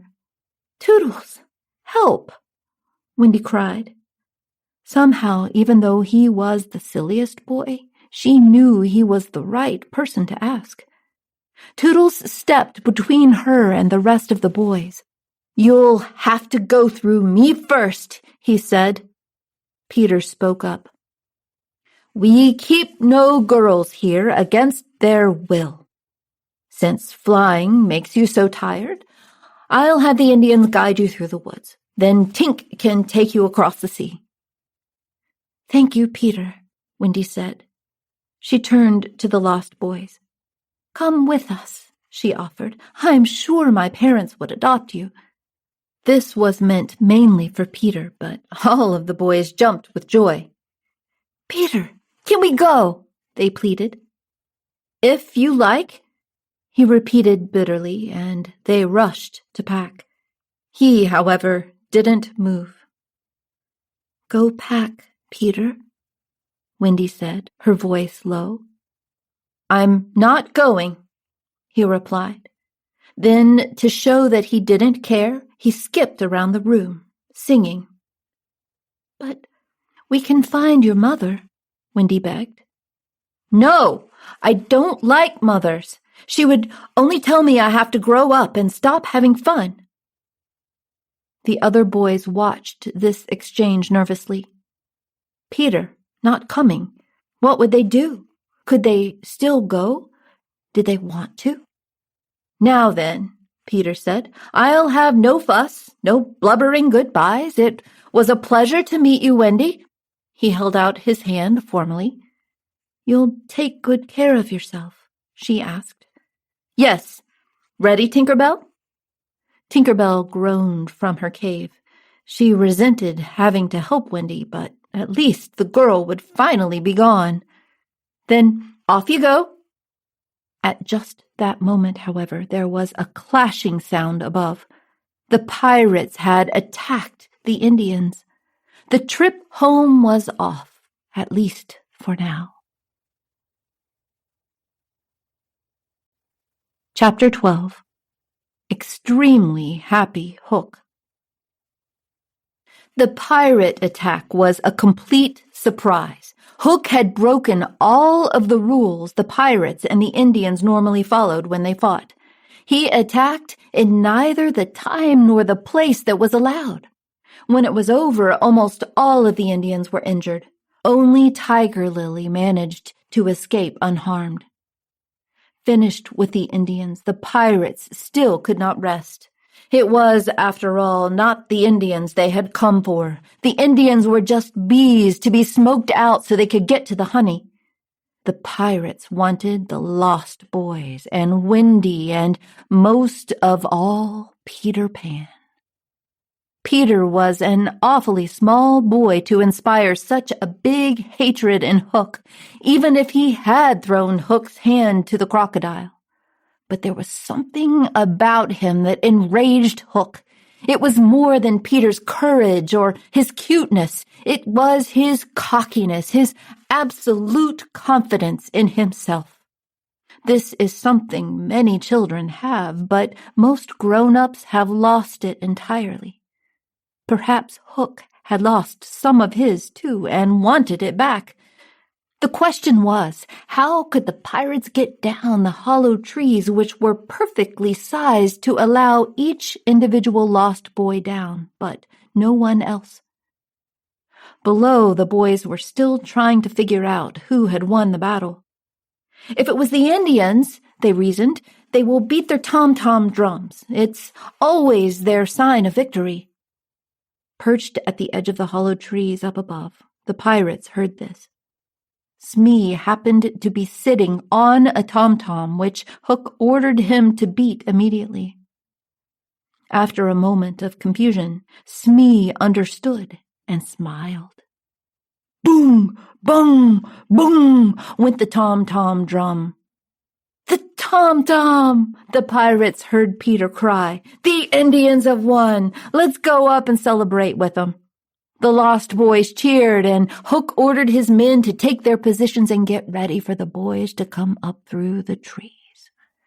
The first to emerge was Curly. The pirates threw him around like a ball, from Keko to Smee, then Starkey, then Bill Jukes, then Noodler. One by one, all of the boys were plucked from their trees and tossed around in this manner. It was, to say the least, a different kind of flying than they were used to. The pirates then gagged the boys and tied them up. With Wendy, the pirates behaved differently. After all, she was a lady, or rather a little girl, and even pirates have some manners. When she emerged, Hook offered her his arm and bowed so elegantly that she blushed. When they tied her up, they used the softest rope they had, apologizing and making sure they weren't hurting her. When it came time to tie up Slightly, however, the pirates found that it took far more rope than it had for the other boys or Wendy. It turned out that Slightly had been sneaking so many snacks lately that he had grown greatly. In fact, there had come a day when he no longer fit in his tree. How had he gotten into and out of the cave? Each night, while the other boys slept, he had secretly started to widen the hole in his tree. "Why are you so much bigger than the other boys?" Hook demanded. "Why, you're practically as big as a grown-up."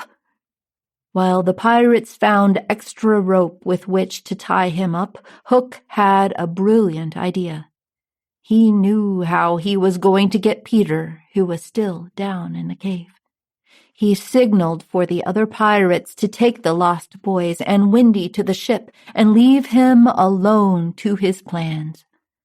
Tiptoeing over to Slightly's tree, Hook saw that it was now wide enough to let him through. He listened for any sound from down below, but all was quiet. Was Peter asleep? Was he waiting at the bottom of the tree with his dagger in his hand?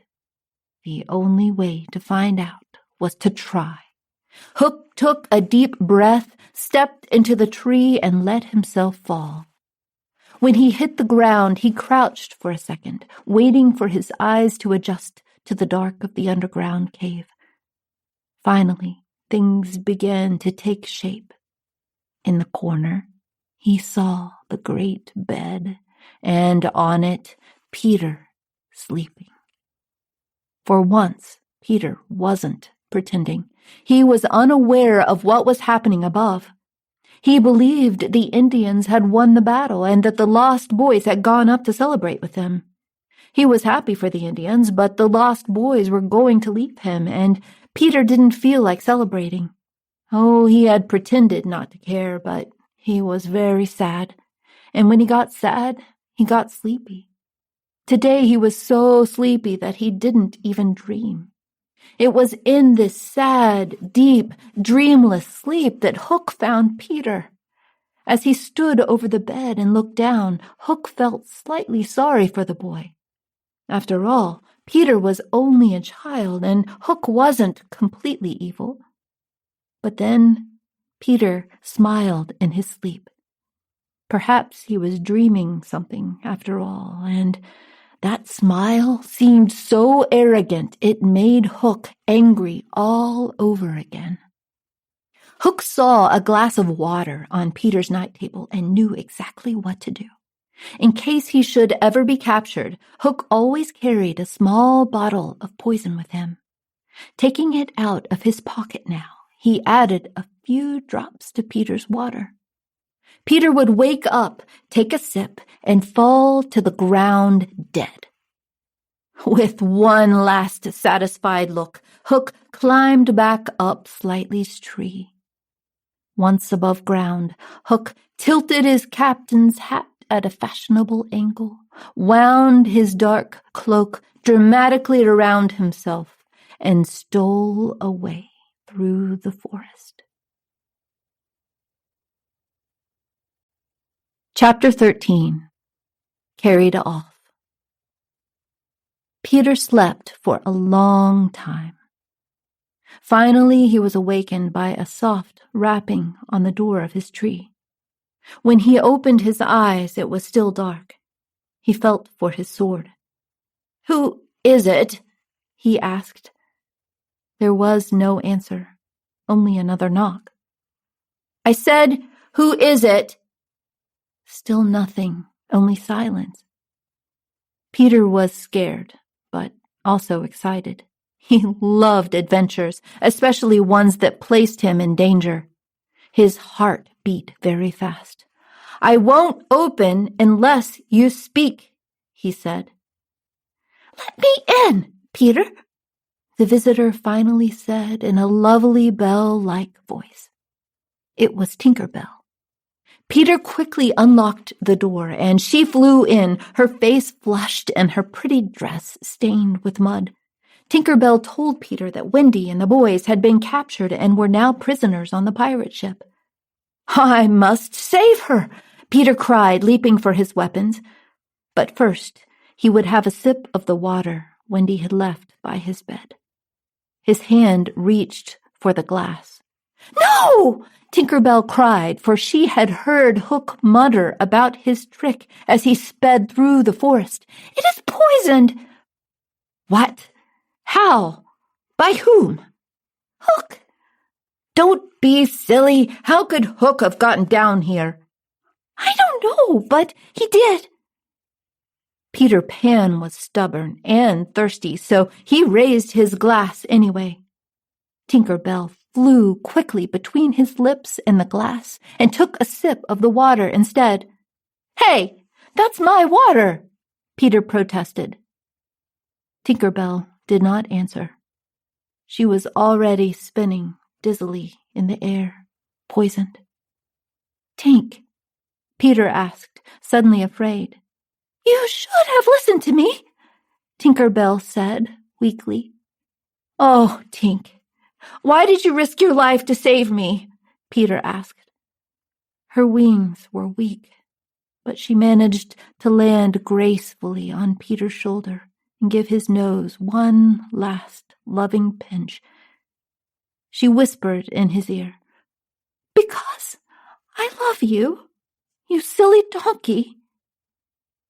Then she flew weakly back to her little cave and collapsed on her bed. Peter knelt near Tinker Bell's limp body in distress. His head filled almost the entire space of her room.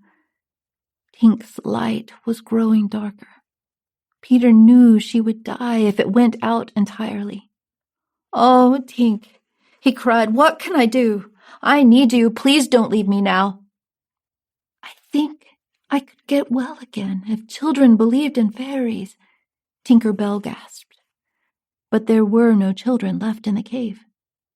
Peter stood up straight and screamed out to all of the children in the universe, to all who might be dreaming about Neverland, boys and girls in their pajamas, safe in their beds, maybe even you. "Do you believe?" he cried, and his question rang throughout the world. Tink sat up weakly in bed and listened, straining to hear her fate.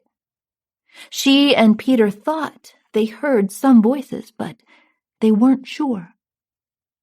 "If you believe," Peter tried next, "clap your hands. Don't let Tink die." This time they heard their answer. Many children clapping. A few naughty, nasty children hissed, but mostly they clapped.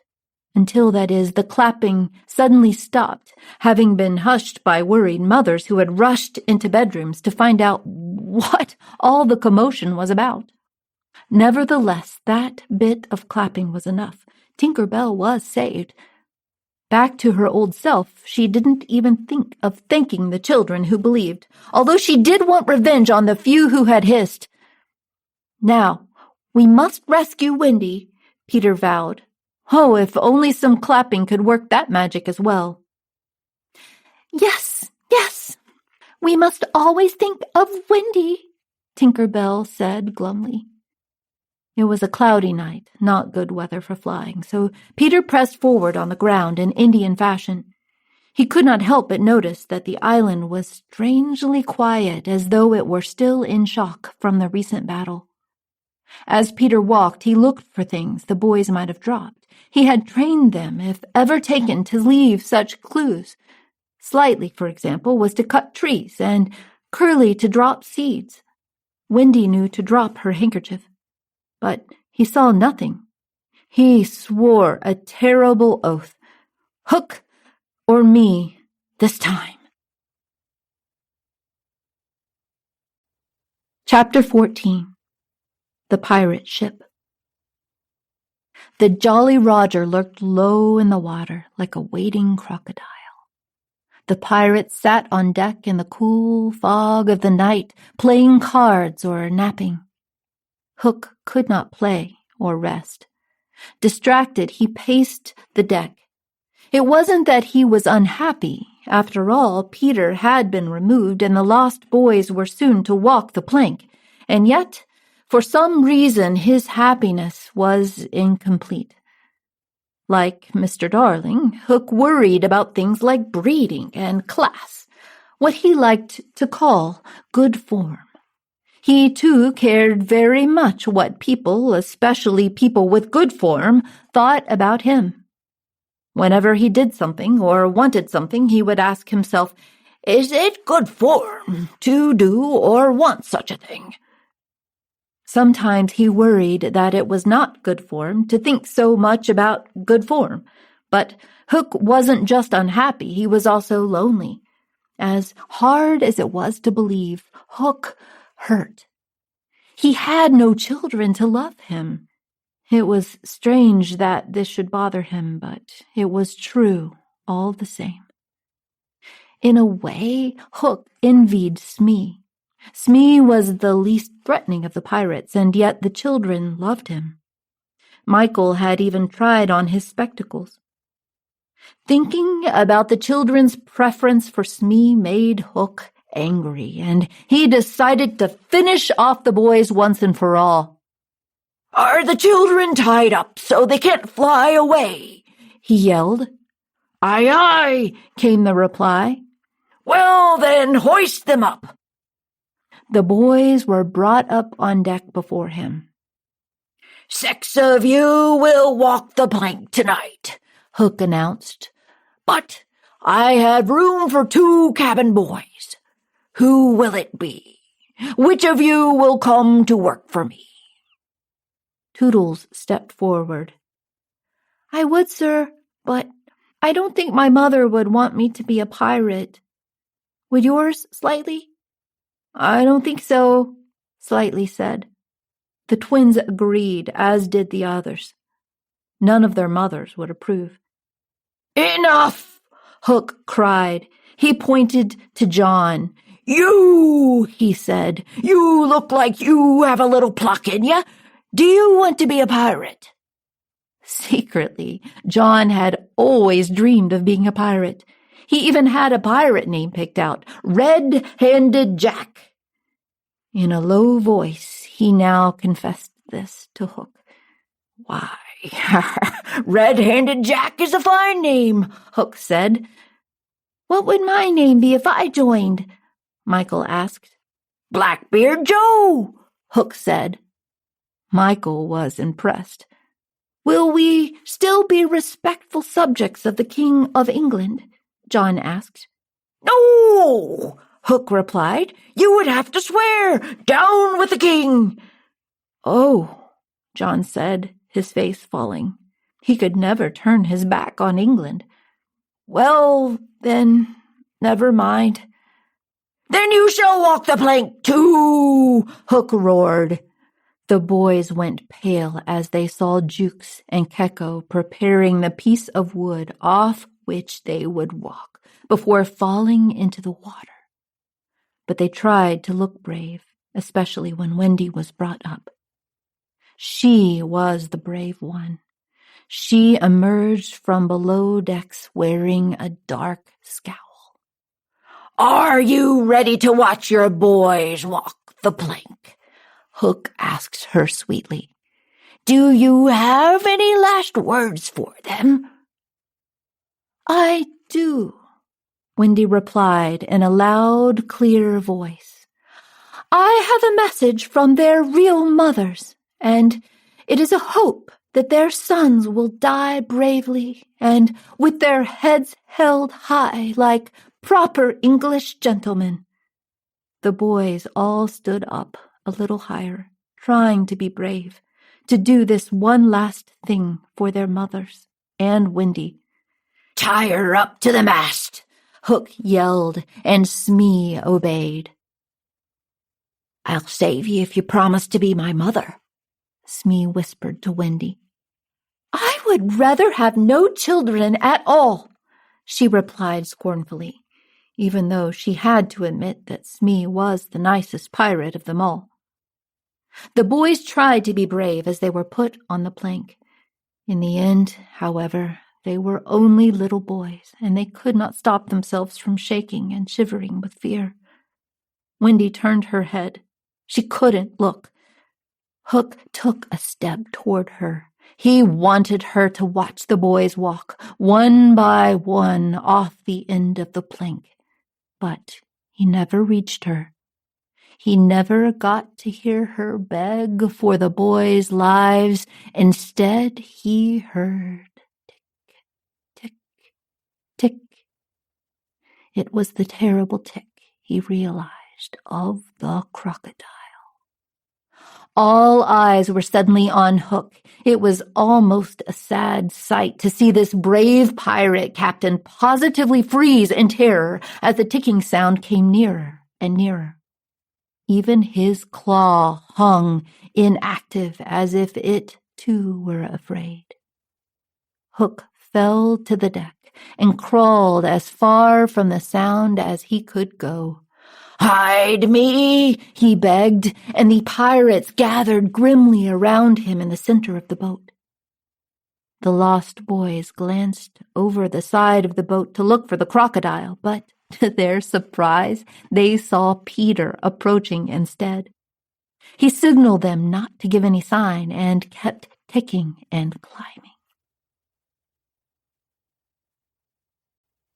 Chapter 15. Hook or me this time. Odd things often happen without us even noticing. Such was the case with Peter's ticking. A few minutes earlier, on his way to the boat, Peter had passed by the crocodile and noticed that he was no longer making noise. After a moment's thought, he realized that the clock must have finally wound down.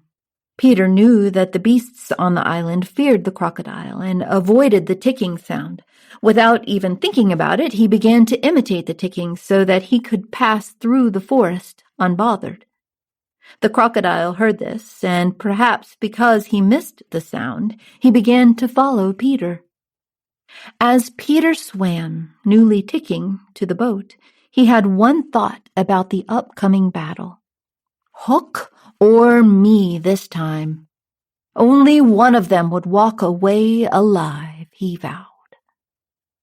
One of the pirates spotted Peter as he was climbing up the side of the boat. Before he could cry out, John clamped his hands over the pirate's mouth. The other boys quickly caught him and tossed him overboard with a gentle splash. The pirates were now looking over the other side of the boat, searching for the crocodile. Peter, who had temporarily stopped ticking, tiptoed into a cabin below decks. "I think it's gone, Captain," Smee said. "Well, then, here's to Johnny Plank," Hook cried in an even worse mood now because the boys had seen him scared.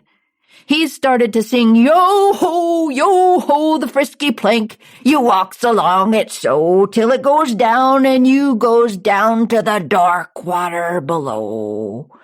Hook paused. "Now tell me," he said, not unkindly, "would you like a bit of snack before you go? There are some sandwiches in the cabin." "No," the boys cried, not only because they weren't hungry, but because Peter was hiding in the cabin. "I can't very well send you off to the depths below on empty stomachs, can I?" Hook asked. "Jukes, go get the sandwiches." "Aye, aye," Jukes said and went inside. Within seconds, there was a dreadful cry from inside the cabin.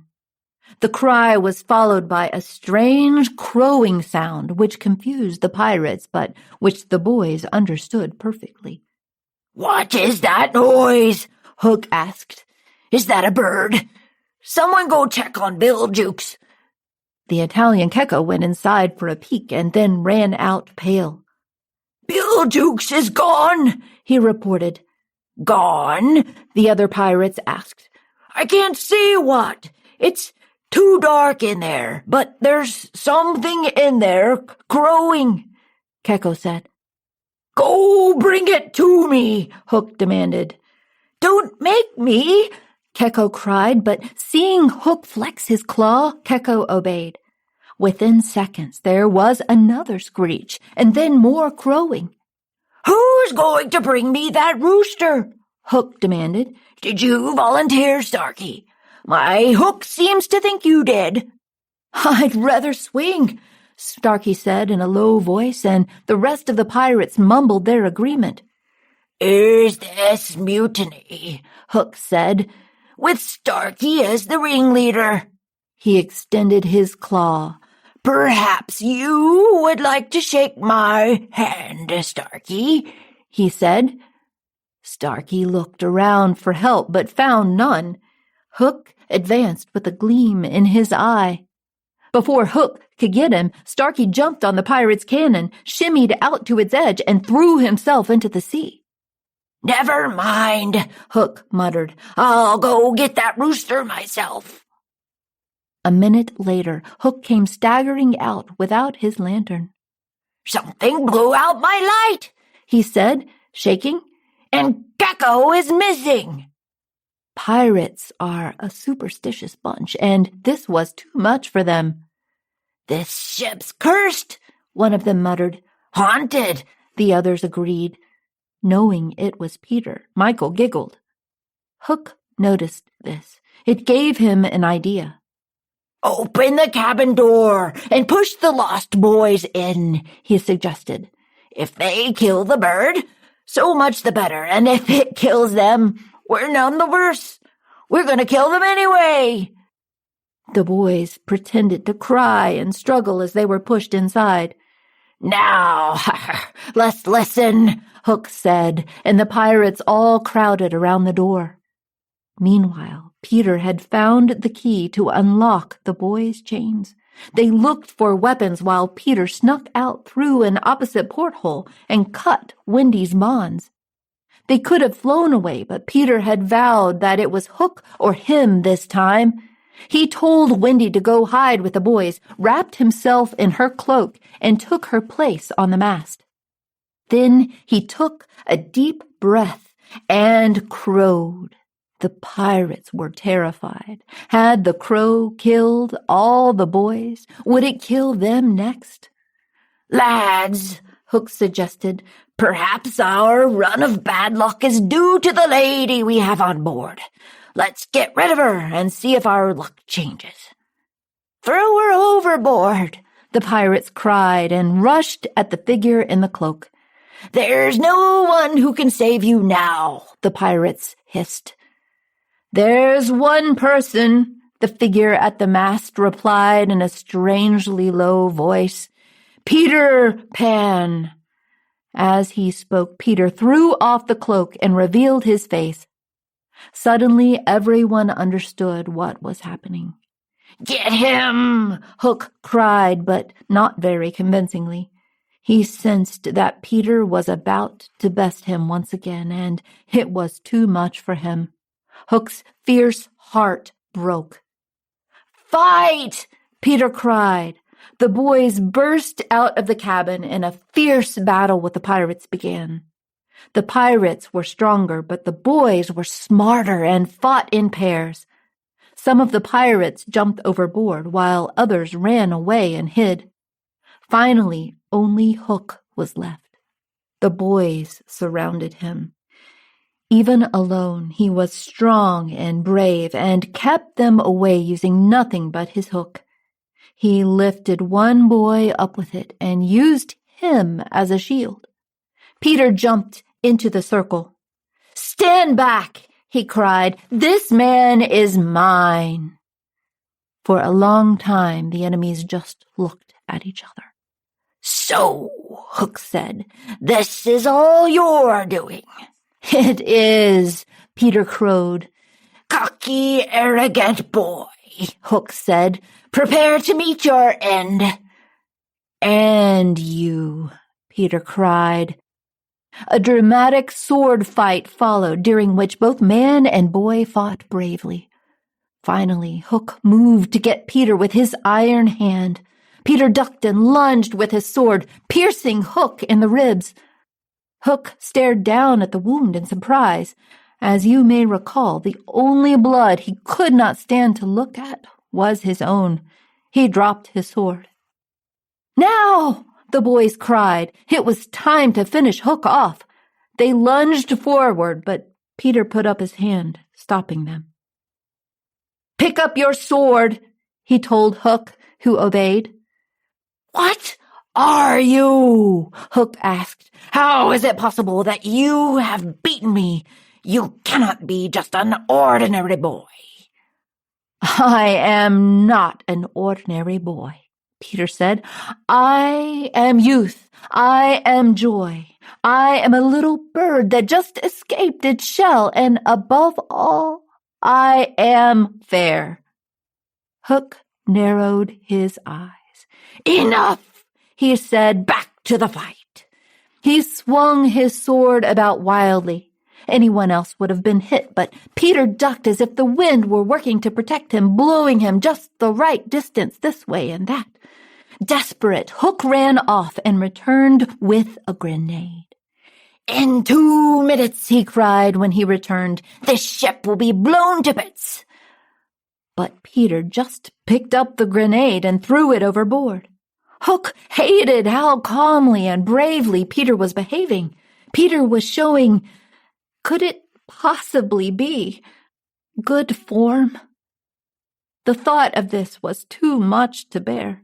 As the boys drew closer, Hook barely even saw them. His mind was elsewhere, back in his school days when he had first learned of good form. Seeing Peter advancing with his sword, Hook turned and stood at the edge of the boat, looking down at the sea. He saw that the crocodile was there, waiting for him. Peter kicked him overboard. As Hook fell, he realized, much to his delight, that this kick was actually very bad form. Feeling superior, Hook went happily to the crocodile. With the fight at last over, Wendy emerged from the cabin below.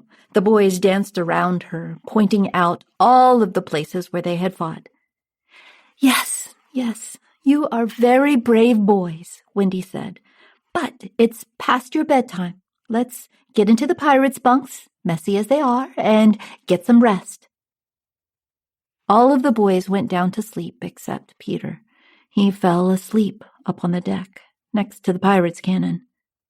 Wendy sat next to him the whole time, softly rubbing his head to protect him from bad dreams. Chapter 16. The Return Home.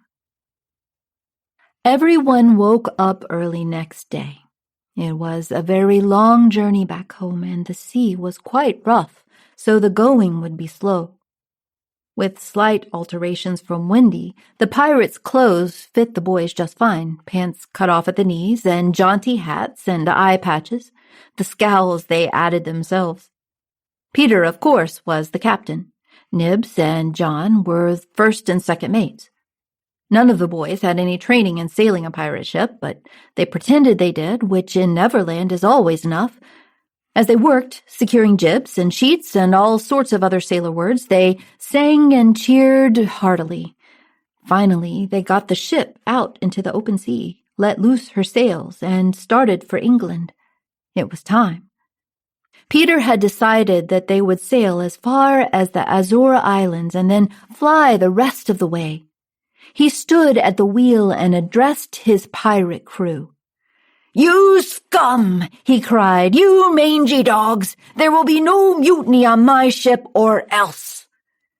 The boys knew that Peter was only pretending to be a pirate, but unlike them, he couldn't always tell the difference. He was even wearing Hook's old clothes, and so they laughed, but nervously. "Let us leave the boys on the boat and travel back to the Darlings' home. It seems a shame to have neglected it all this time, but Mrs. Darling wouldn't have wanted us to focus on her when we could, instead, be keeping an eye on her little ones. It would serve those naughty children right if their beds were not made and their room was all dusty and their parents weren't even home, having forgotten all about them. Of course, this is not the case, and this is the kind of thing children count on so they can have their adventures. The only difference from when they left is that Nana is no longer chained. Mr. Darling could admit when he was wrong. The second the children had flown, he had invited Nana back into the house where she had stayed. Then, however, he had done a most unusual thing.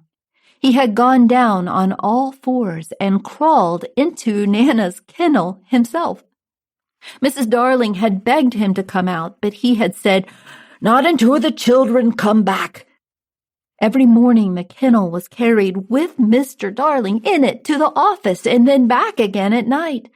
"This is my punishment, and it is proper," he thought. Given how much he cared what other people thought of him, it was a hard punishment indeed. People laughed and pointed, peering inside, and he became known as Darling in the Kennel. The true beauty of his sacrifice, however, soon shone through.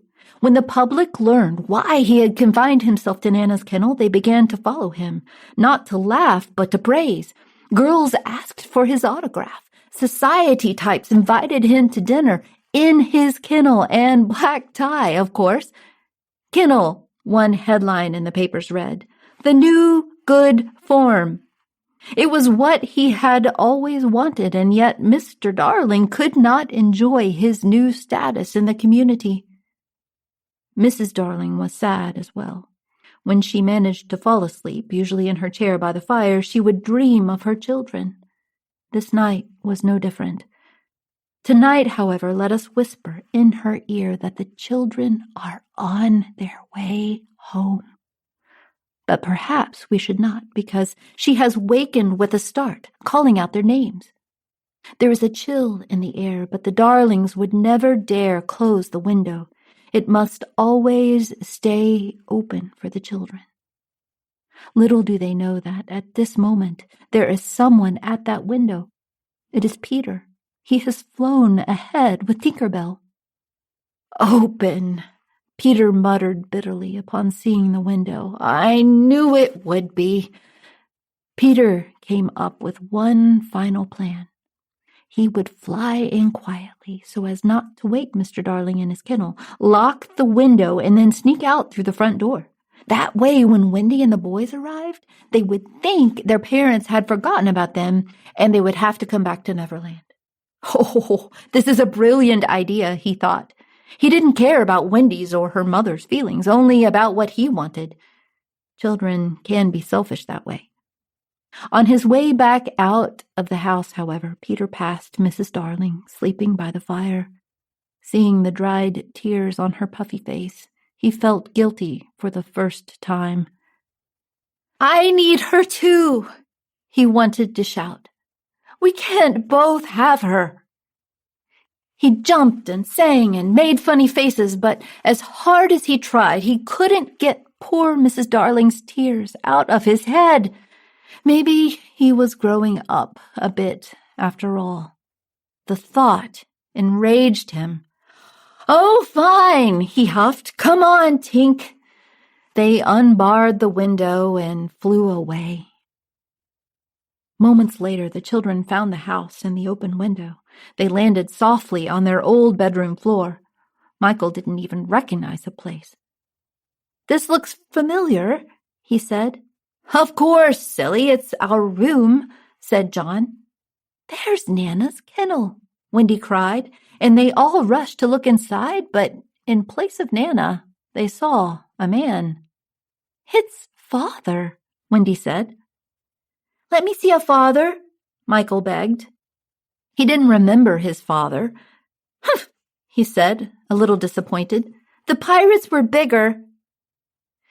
It's a good thing Mr. Darling was asleep and didn't hear his son, for it would have broken his heart. "Did he always sleep in the kennel?" John asked, confused.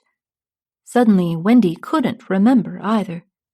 Just then they heard the piano downstairs. "Mother!" Wendy gasped. "Aren't you our mother?" Michael asked. "Oh, dear," Wendy said. Perhaps they had waited too long to come back. "Let's go downstairs and surprise her," John suggested. "We can yell, 'Boo!'" "Let's be a bit gentler," Wendy said. "We owe her that much. Let's get into our beds and she'll come in and find us." And that is exactly what they did.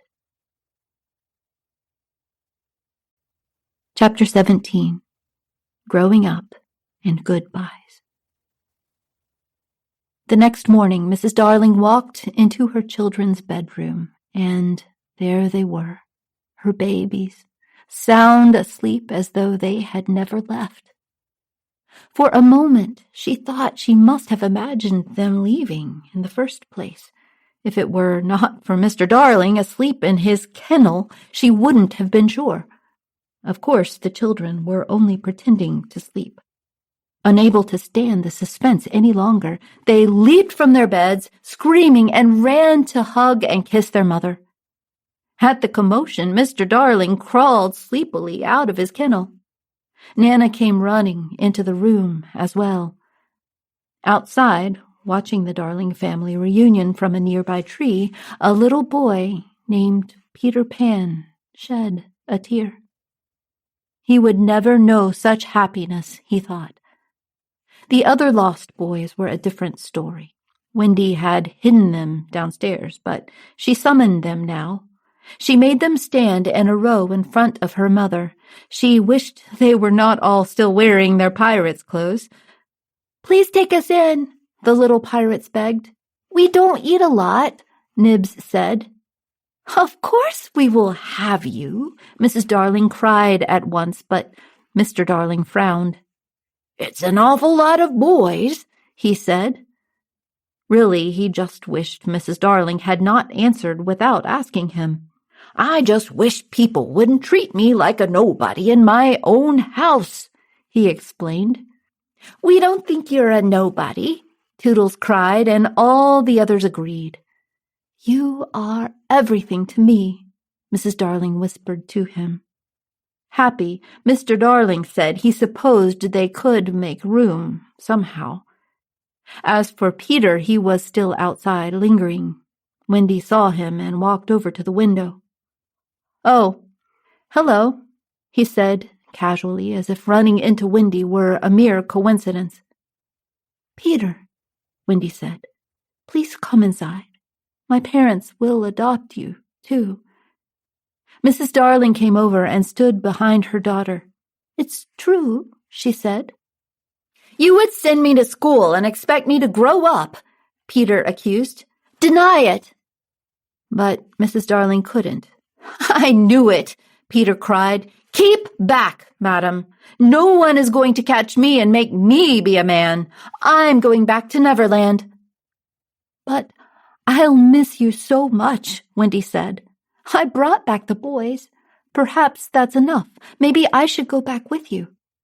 Wendy turned to look at her mother. Oh, no, Mrs. Darling said quickly. But he needs a mother. So do you, sweetheart.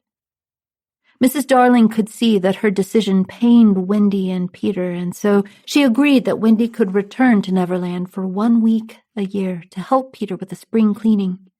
Peter was happy with this. He had no sense of time anyway. He bade Wendy goodbye and said that he would be back in the spring. The boys went to school. They learned many things, but eventually they forgot how to fly. They said it was because they were not practicing, but in truth it seemed that they no longer believed. And besides, they no longer had fairy dust to help them. Michael held on to his belief far longer than the others, and Peter did come back, as he'd promised, at the first sign of spring. Wendy had grown up since he'd seen her last, and she was worried he would notice. He didn't. As usual, he thought and talked mainly about himself. She had been looking forward to reliving old adventures, but Peter had had so many new ones since theirs he didn't even remember them. Who is Captain Hook? He asked. You don't remember killing him and saving all of our lives. I forget them when they're gone, Peter replied. The next spring, Wendy waited, but Peter never came. Maybe he's sick, Michael said. Maybe we just imagined him. Wendy cried at that. Could it be?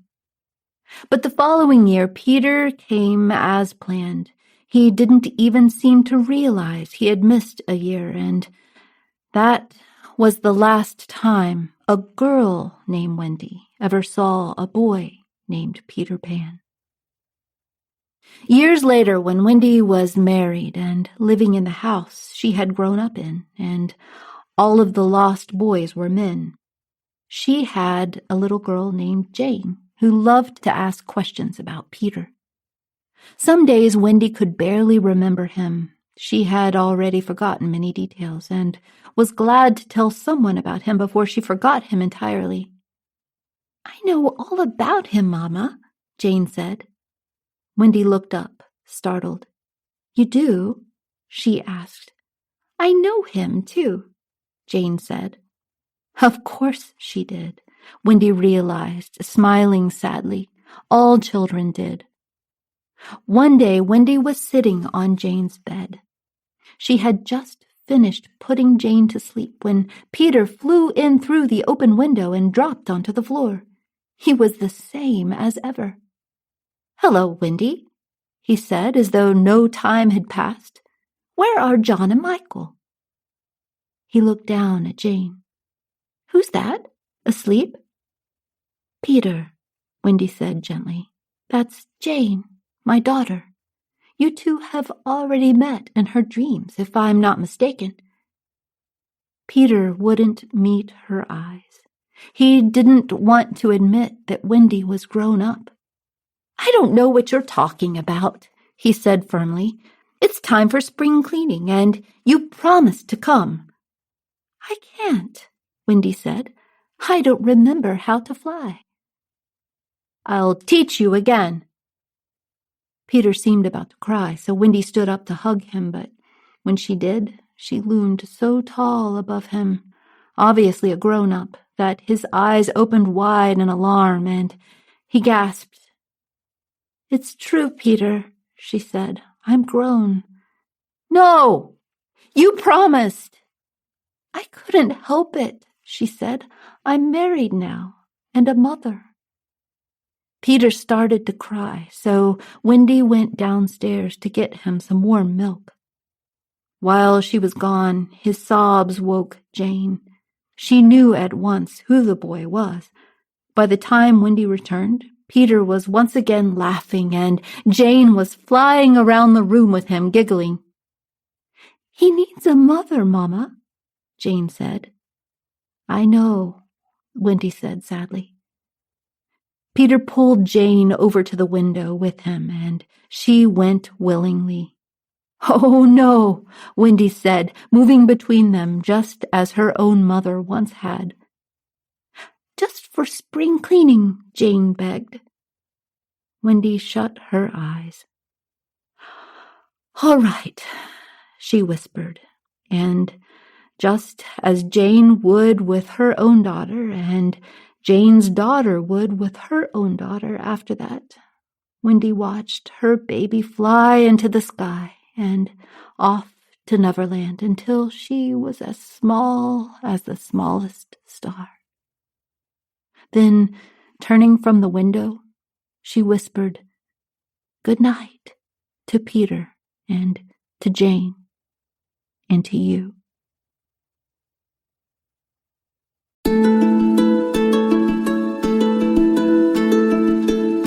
This has been an Oasis audio recording of Peter Pan, retold from the J. M. Barrie original by Tanya Zamorsky for the Classic Starts series. Classic Starts are published by Sterling Children's Books. Text 2009 by Tanya Zamorsky. Audio 2019 by Oasis Family Media under license from Sterling Publishing. Classic Starts is a registered trademark of Sterling Publishing Company, Incorporated. For a complete list of the Classic Starts audiobooks available, visit oasisaudio.com/Classic Starts. I'm Rebecca K. Reynolds, your storyteller.